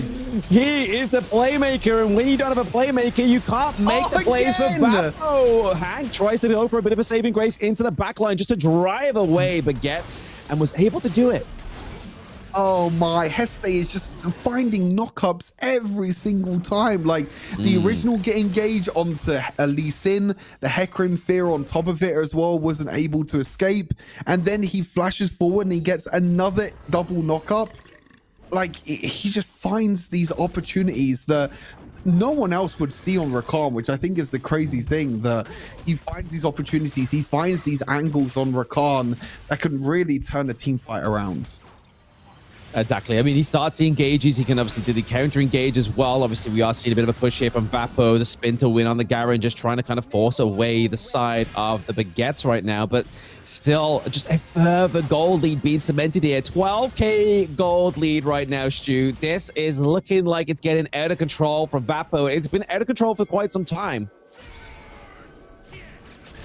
I mean, Vapo just needs to try and group and try and get a pick, but the team is trying to scale. Like, I mean, Ryze only has 2 items. Yone only has 2 items. And you look at items on the other side, Zeri's nearly on 4 items, Blam. Like, when you go 2 items against 4, that's a pretty big difference in the end. And I think the problem is now the scaling composition is just going to take too long here for Vapo. But like I said, you go back into the draft, you're picking this early aggressive pick like the Lee Sin. Why are we going for Ryze AD carry? Why are we going for Ryze like in the marksman in the dual lane when he just wants to sit back and be AFK? Why are we playing Garen that wants to sit back and be AFK? It just gives Lee Sin no agency to do anything, and it looks like the Baguettes have all the agency in the world right now to be able to close out this second game of the series. Yeah, look at the push these inhibitors into the top and into the mid lane as well. Definitely agency is the word here, Stu. They are definitely leading the charge. And Baguette look to finish off this nexus of game number 2 as they try and just get another teammate, right? Like, they're looking the same MO, whereas Patris is just like, you know what, guys? I'm just going to keep it going. Keep that minion wave, keep it strong. And there goes the crystal takedown of number 2. team wins 2-0 to Baguettes. Again, that first pick coming in pretty like another big thing as well was why are we picking red sides when there's still so many power picks left open? I would understand if we're like in game 3, 4, or maybe even 5 and we go on red side because maybe there's not that many power picks open and most of them are going to get banned. We go for red side, we give over the Fiora early on, then we also pick Lee Sin, and then we pick 2 solo laners that want to scale and play passive, and also Rise, who also wants to play passive. So Lee Sin has really no lane to gank, and it just doesn't really make sense that Lee Sin wants to be the aggressor, wants to play aggressive. We don't have someone like a Renekton that can follow up on the Lee Sin. We don't have any aggressive solo laners that can really do anything at all. So yeah, I think really it comes back down to the draft for Vapo, and they're going to have to try and, rethink of something huge for this third game.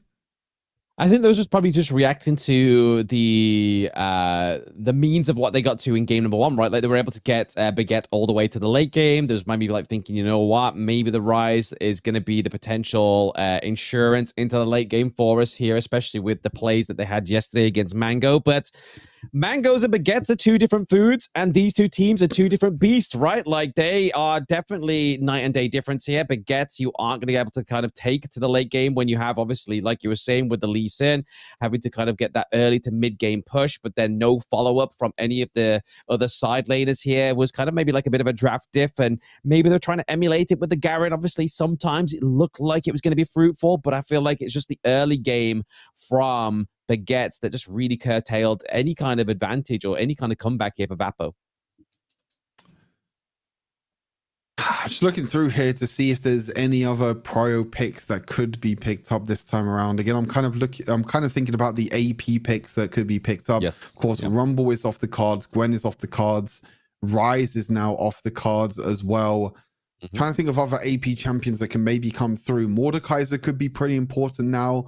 I'm thinking of potentially Warwick could be pretty good as an AP pick. Trying to think of others. I can't really think of anything else off the top of my head. Unless we just go down the route of mages now. It might go down to like random just falling back onto mages like Orianna potentially or Syndra. We might be seeing some of them as well. Jax is also open, so Jax can also be another AP option. I think Akali and Aurora will just be banned. That's why I didn't mention them. I think Vapo will just ban Akali and Aurora every single game. And like I said, unless they pick blue side this time and they're like, okay, we're just going to pick Akali or Aurora for ourselves, and we're going to force Baguettes to ban it away from them. That's the only scenario that I can think that one of these 2 champions will be picked. But we've seen the performance that Patria's had on Akali yesterday. We know how strong Random is on Aurora. So leaving open one of them champions and giving Baguettes the opportunity to pick them, I think is just a little bit too rough. I mean, yesterday, obviously, we did see Queenie go onto the Liliana as well, right? Like, maybe that could be a potential AP hero, a champion here for the side of Vapo.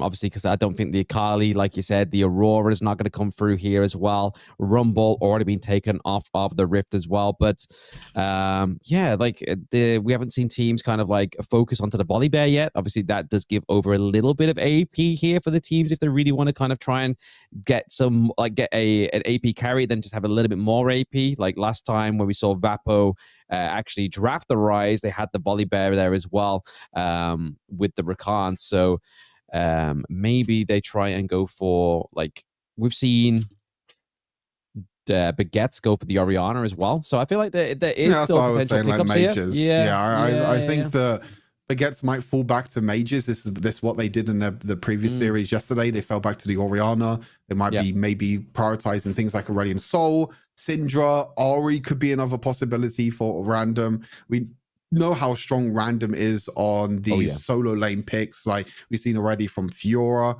from the Wukong already in this series.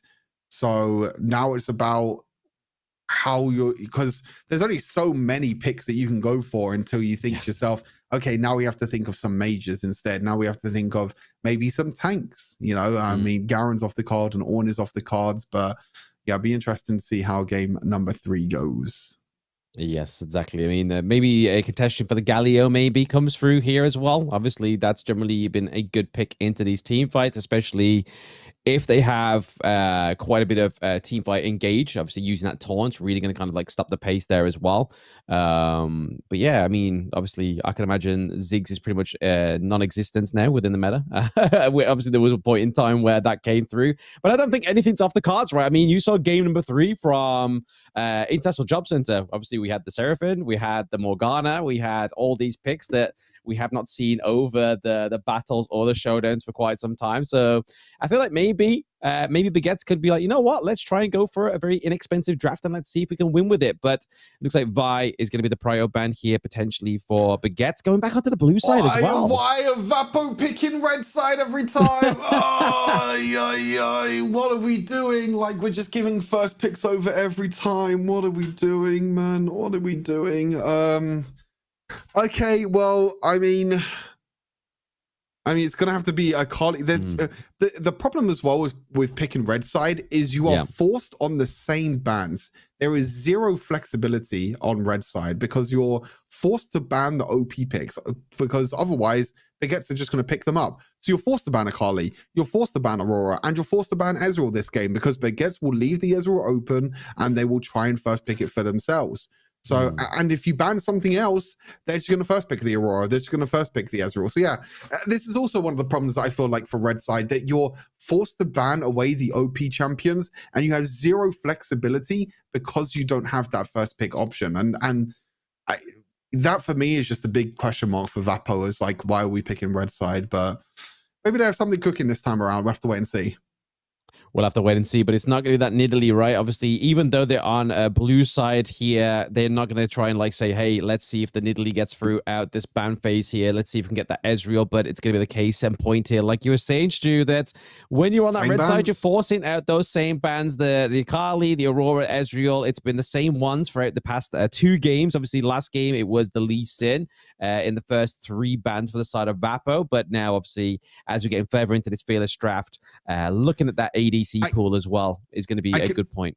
I could probably see, I was going to say Senna or Xayah. I was going to say Xayah could have been a really good first pick option. Senna's not that bad as well. We know Josh is very comfortable on Senna, and Senna in general is just very, very powerful. We don't have the Ornn to set it up though for Heste this time, but there still are many other tanks that you can play and many other bruisers that you can play with this Senna that can be very, very strong. So you can play like Senna Galio, for example, which could be a very, very strong combo.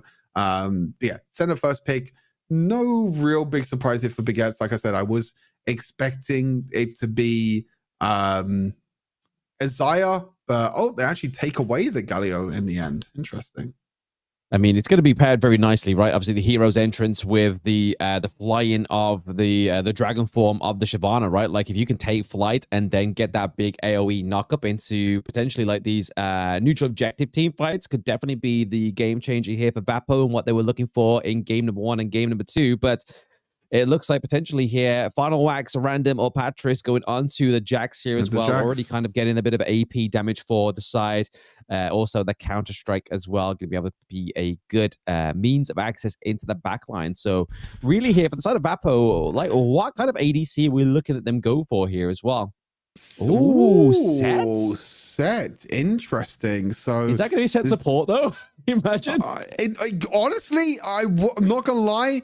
It might very well be. Set is a bruiser that can work really well with Senna, and Set as a traditional support used to be very, very strong. He used to have so much tankiness and so much playmaker potential with like Protobelt trying to dash behind and trying to knock someone into your team. And Set is one of them champions that can actually take quite a lot of the damage early on, and Senna can just sit there healing up the set, and then he can look for plays later on. It's also a pick that Heste played a lot a few years ago as well, backing Origin series and back in I can't remember the other tournament name, but you know what I mean, like back when the lands were about and things like that. So I think this very well, I think your prediction could very well be correct, that it could be even though you laugh about it, you joke about it, it's like, oh, it could be Heste, it could be Set support. Very well could be a possibility. It could be. I mean, definitely with obviously all the grits that you get from his passive as well, definitely makes him a very sustainable champion into these team fights. And obviously, like you were saying, in terms of like pickups of the targets as well, definitely if he's manned it before, Hestes has shown that obviously he can bring these kind of like picks that don't necessarily go into the support role. Obviously, yes, Set is a little bit more accustomed to it than the Camille, but definitely a potential here. Maybe a flex as well a little bit later on, depending on what the draft is going to be here from Vapo. But the Zaya being picked up here as well. Again, just ultimate kind of a shutdown there in terms of maybe potential pickoffs for either the Jax or either the Set here as well. The Syndra being banned and Mordekaiser as well. Obviously, a big aim at the AP champion so far because we do have the Galio onto the side of Vapo, and obviously we have a little bit of AP coming from the Jax here, but no real kind of like AP-centric hero just yet. Yeah, Malphite, very clever ban since you're playing that center AD carry. So an AD carry that doesn't have a lot of escape tools and doesn't have a lot of mobility to be able to escape. Maybe, of course, also Baguette could be looking for a mage, potentially. No, it looks like it might be a Gnar in the side lane. So we're looking like Gnar, Jax in both side lanes. So plenty of crowd control, plenty of setup potential, especially with this set. And the most important thing as well with this set is because it's being paired with the center, this set is going to be farming this game. So you're actually going to get to your items a lot quicker than what you usually do with set support.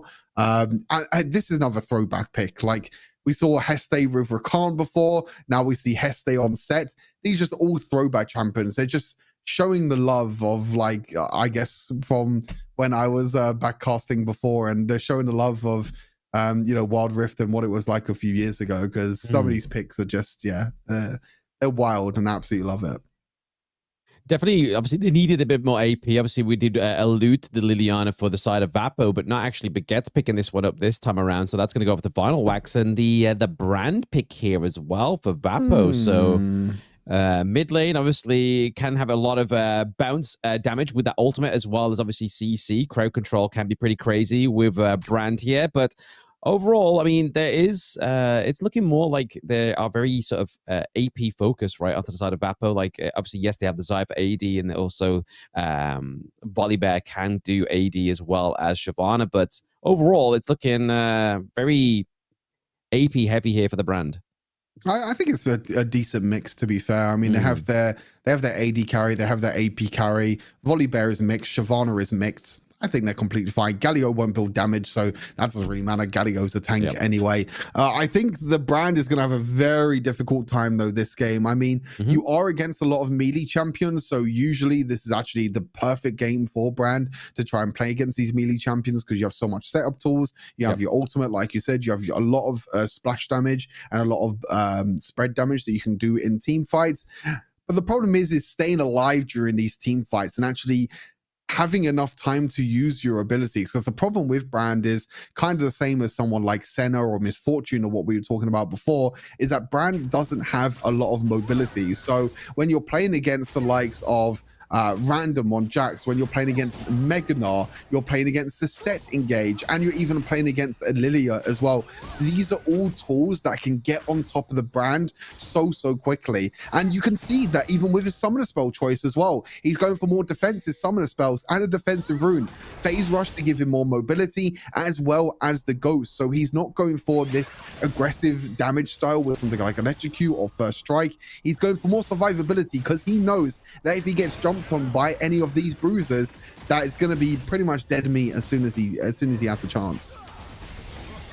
Exactly so, but I mean, Baguettes here, they do obviously have match point on the cards here. I mean, it'd be very quick showdowns, grand finals, if that's the case, right? I mean, I can't remember the last time we got a 3-0 in the showdowns, but it seems like quite some time. But hey, if it ain't broke, don't fix it. And why not, bro? Like get the game over with, get your prize pool, and just wait for the next showdown. But obviously, as you see right now, very zoomed out perspective into the top side of the map here. Random going up against head-to-head with the Volibear top side, doing actually quite not too bad here. And then Liliana, we see that Final Wax maybe trying to go for a bit of engage here, trying to put the lockdown onto Hank. Hank's not quite level 4 just yet, has to post a flash as well. Set as well, Hestes, they get the lockdown onto Hank, and they're able to escape. Oh wait, no, Tor comes through, the flash as well. Susanoo Susanoo gets hit with the smite, the Oh ignite, my and God, there we go. Criminal. It's criminal. It's criminal. It's criminal. How do they get away with it every single time? Like, Lilia's not even level 5 yet. Like, Final Wax just walks into the lane and somehow they survive. I mean, honestly, Heste played that perfect, absolutely perfect. Yeah. He was the one that was taking the tower aggro, and as soon as he was about to take that last tower shot, he used the second ability to get a huge massive shield, and then somehow he escapes the Galio jumping on top of him as well, because he just has enough survivability because he proc Conqueror in the team fight, so he just auto attacks, he CCs a few times, and like I said, it's just criminal that they get away with that tower dive, because Lilia doesn't even have ultimate.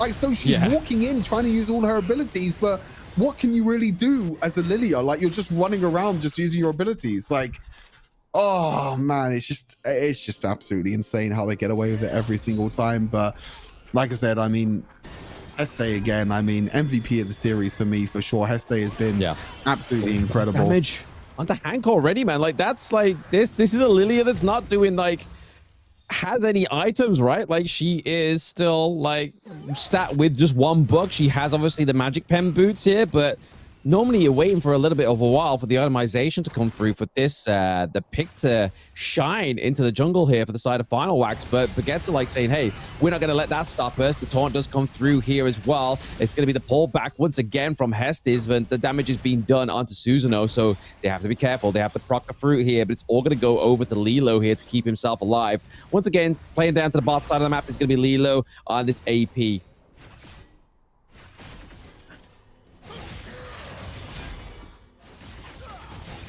The problem now with Vapo is they're playing a scaling jungler with the Shyvana that doesn't really want to do too much in this early game, and yeah, they got completely caught out there again as another tower dive came in through onto the bottom lane, and yeah, they're just putting this Brand far, like really far behind. And this is the thing, like, Brand is just so like, oh, I don't know, man. Like, this Brand just looks so useless. Like, what is he doing in these fights? Like, or what is he doing in these exchanges? Like, we moved Galio. One thing I don't understand as well is that Vapo started the game with Brand bot lane with Galio, and it put Xayah mids. Yeah. Where I'm pretty sure it's better to just put Brand mid and you put Xayah bot lane, so at least you have a fighting chance. You can do a little bit of damage. But instead you put the Xayah mid against the Gnar, which, but instead it's not the meaty versus ranged matchup that you really expect. Instead it's not the meaty versus ranged matchup. You're kind of losing that as well, because Gnar is able to get ahead of goals. And then when you say Gnar is able to get because you have a Brand bot lane, and then when you say that in second matchup, because you have a Brand bot lane, power life, that over again. And look, they're going again. Like, this Brand cannot play the game. Maybe this is going to be the saving grace for him here, right? I hope we'll turn around for the team of Vapo, but Method to the Madness right now, obviously using a lot of those skills onto Patras here. This is driving away from that T1 into the bot side of the map here as well.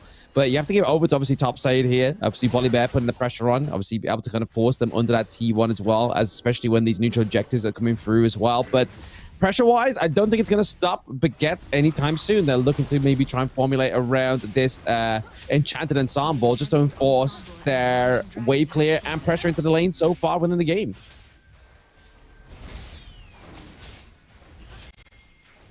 They're going to be able to take the Dragon for themselves, which is good for the Shyvana. It's really good for the Shyvana. Of course, you can get more stacks with the Shyvana early on with the Dragons, which is great. They are going to lose the Rift Herald, which the Rift Herald is probably going to get used on this top side as kind of an exchange. They're going to look for a tower dive, but I don't think they can really do too much with this tower dive, as Set actually tried to flash in. He tried to knock up the Galio there, but it wasn't enough. But the TP comes through from Vapo, and the stun from Jash, and in the end, everyone survives again. Everyone survives again. It's good Galio. It kills everyone. Oh no! It's absolute cinema, Blam. It's just absolute cinema, and everyone is dead on the side of Vapo. Baguettes are absolutely stomping this game, and Heste's gonna live as well, isn't he? Again. Oh my God, they're just styling at this point. Like, it's just.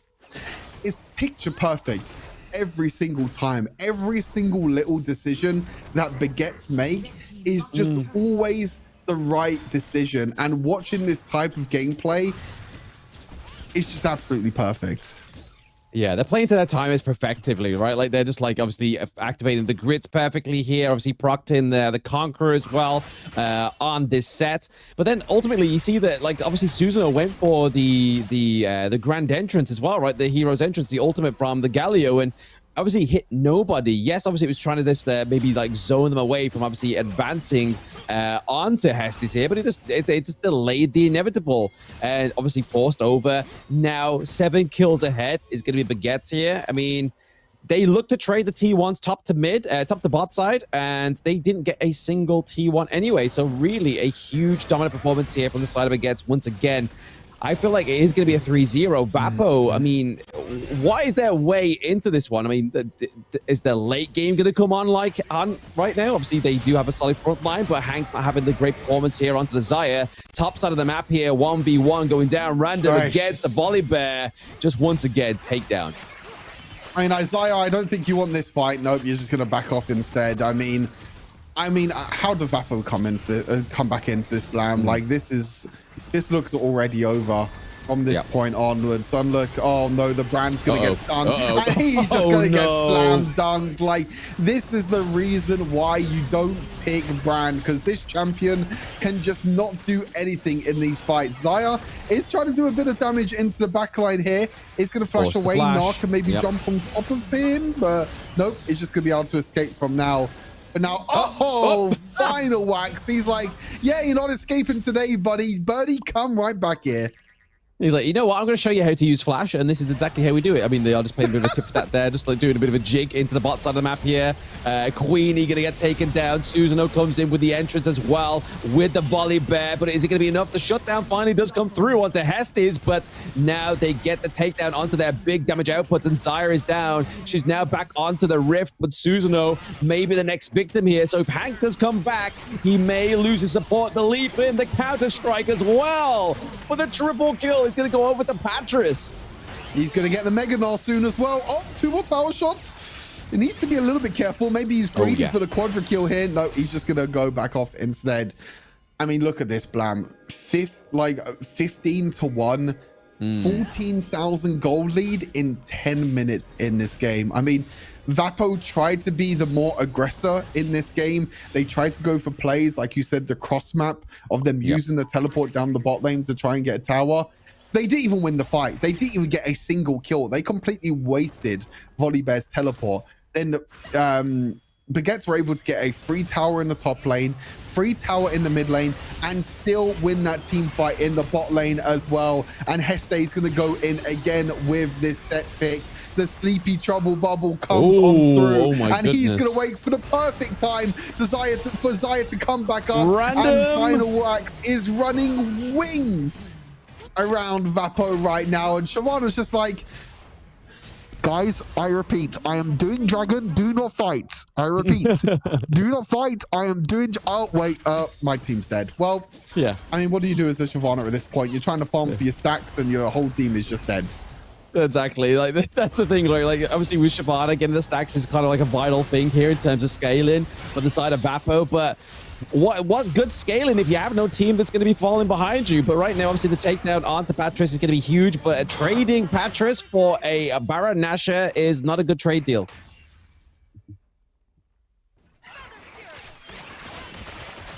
Oi, oi, oi. I mean, yeah. This unfortunately might be a 3-0 day. It might be a 3-0 weekend. We've only had one game, Blam, that's gone to 3-1. That's it. The rest of this weekend has all been 3-0s, which is not what we want to see coming into it. We want to see the best of the best in action for the longest time. And we want to see back and forth games. But unfortunately, it just seems like Baguettes have just absolutely stomped this entire tournament. They stomped the battle last weekend. They're now stomping the showdown as well and proving that they are still some of the best in the best. Josh said it best himself. The young still got it. Random, Patres, Josh, Heste have been around this scene ever since the start of this game. 5 years celebrating Wild Rift, and they've been here since the very start. They've been to LAN tournaments, they've been to international tournaments, and they will prove once again that they are the best of the best in EMEA, and eventually Baguette will crown themselves as the 2025 Rift Legends Showdown champions as they get their final red carpet here. They're trying to get kills. I mean, at this point, it's just an absolute field day. We got 2 kills a minute at the moment for Baguettes, and they're just styling in the Nexus at the moment. The center's not even picking up any of the souls anymore. And GG's grand final 3-0 sweep for Baguettes.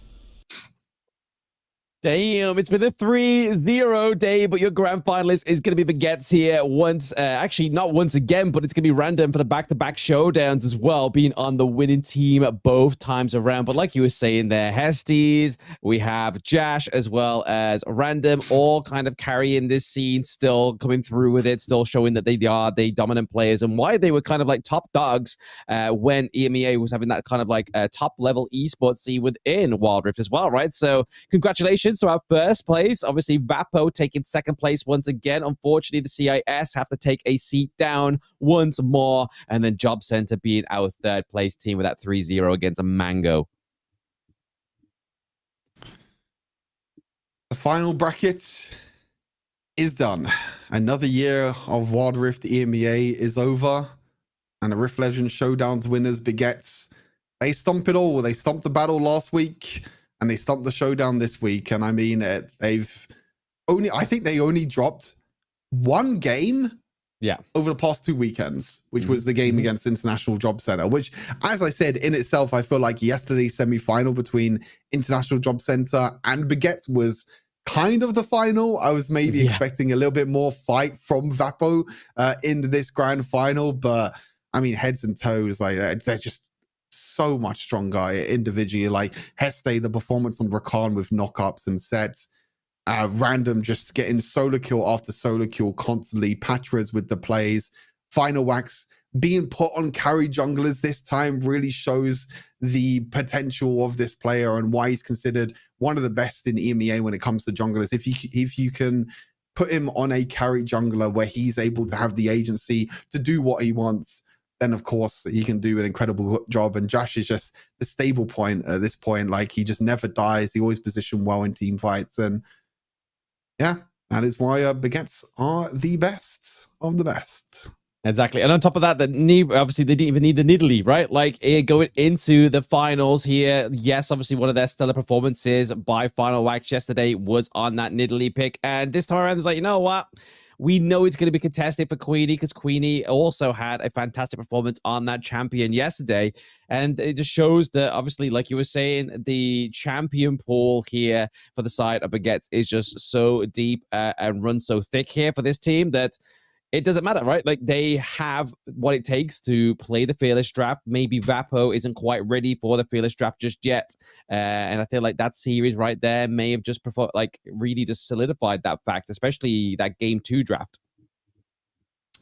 Yeah, the Game 2 draft was pretty disgusting as well, to be fair. I mean, we saw in the end how Vapo just kind of fell apart, where it felt like in the Game 2 draft, and it was very difficult for them to really come back. Looks like we're going to try and get someone on the line for a quick interview, as I'm just trying to get things set up here and trying to see how we're going to do this. But hopefully we'll be able to get a quick interview for you guys and yeah, have a quick chat with one of the players from Baguettes and see what their thoughts and feelings are with this series. Exactly. I mean, just again, like you were saying, we have another year concluded of Rift Legends Showdown. Obviously, thank you for Purge for putting this on for those players that love this community-based tournament that we have, especially the circuit as well. It's not just obviously this that gets streamed. We have many content creators that stream every game as well for the open series to get to this point as well. So big ups to those creators for keeping that action and obviously that coverage for the Wild Rift Rift Legends circuit as well. Oh, it looks like I don't need to do anything on my side. It looks like they are just setting up the call right now, waiting for Patres to connect, and then once he connects, we can have a quick chat with Patres when he gets in eventually. When he gets in. Yeah, I mean, if it's anything like the lobby time-ins, we could be waiting a while.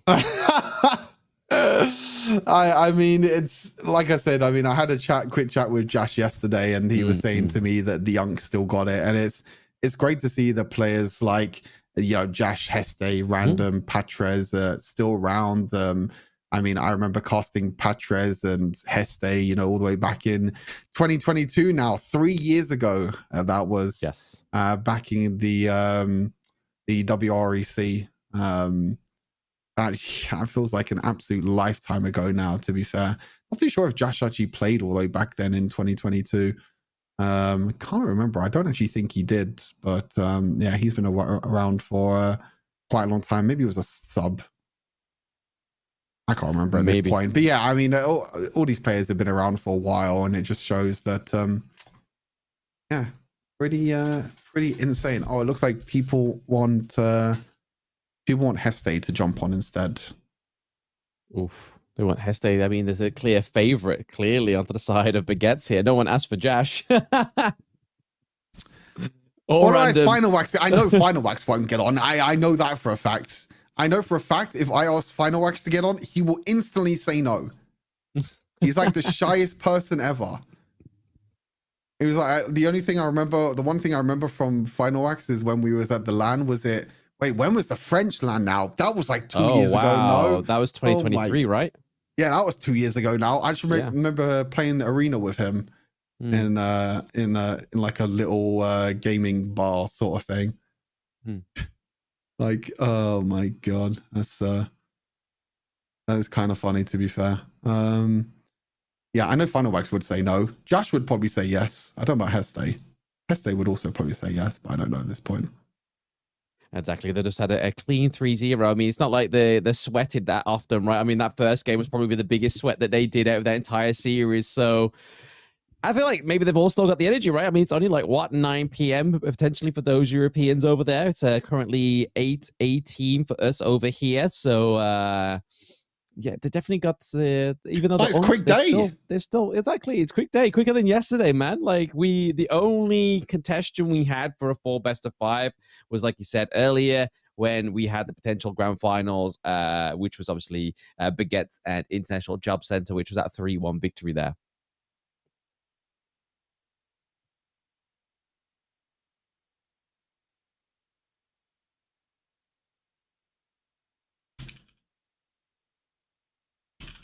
Oh, it looks like we might have a change of plan. Maybe it's not Patres now. At this point, I don't know who we're getting on. It's going to be a surprise. It's going to be a surprise at this point to see who it's actually going to be. Oh no, it's going to be Patres. I just heard from production that it is Patres. Oh, he's here. Hello, Patres. Can you hear us?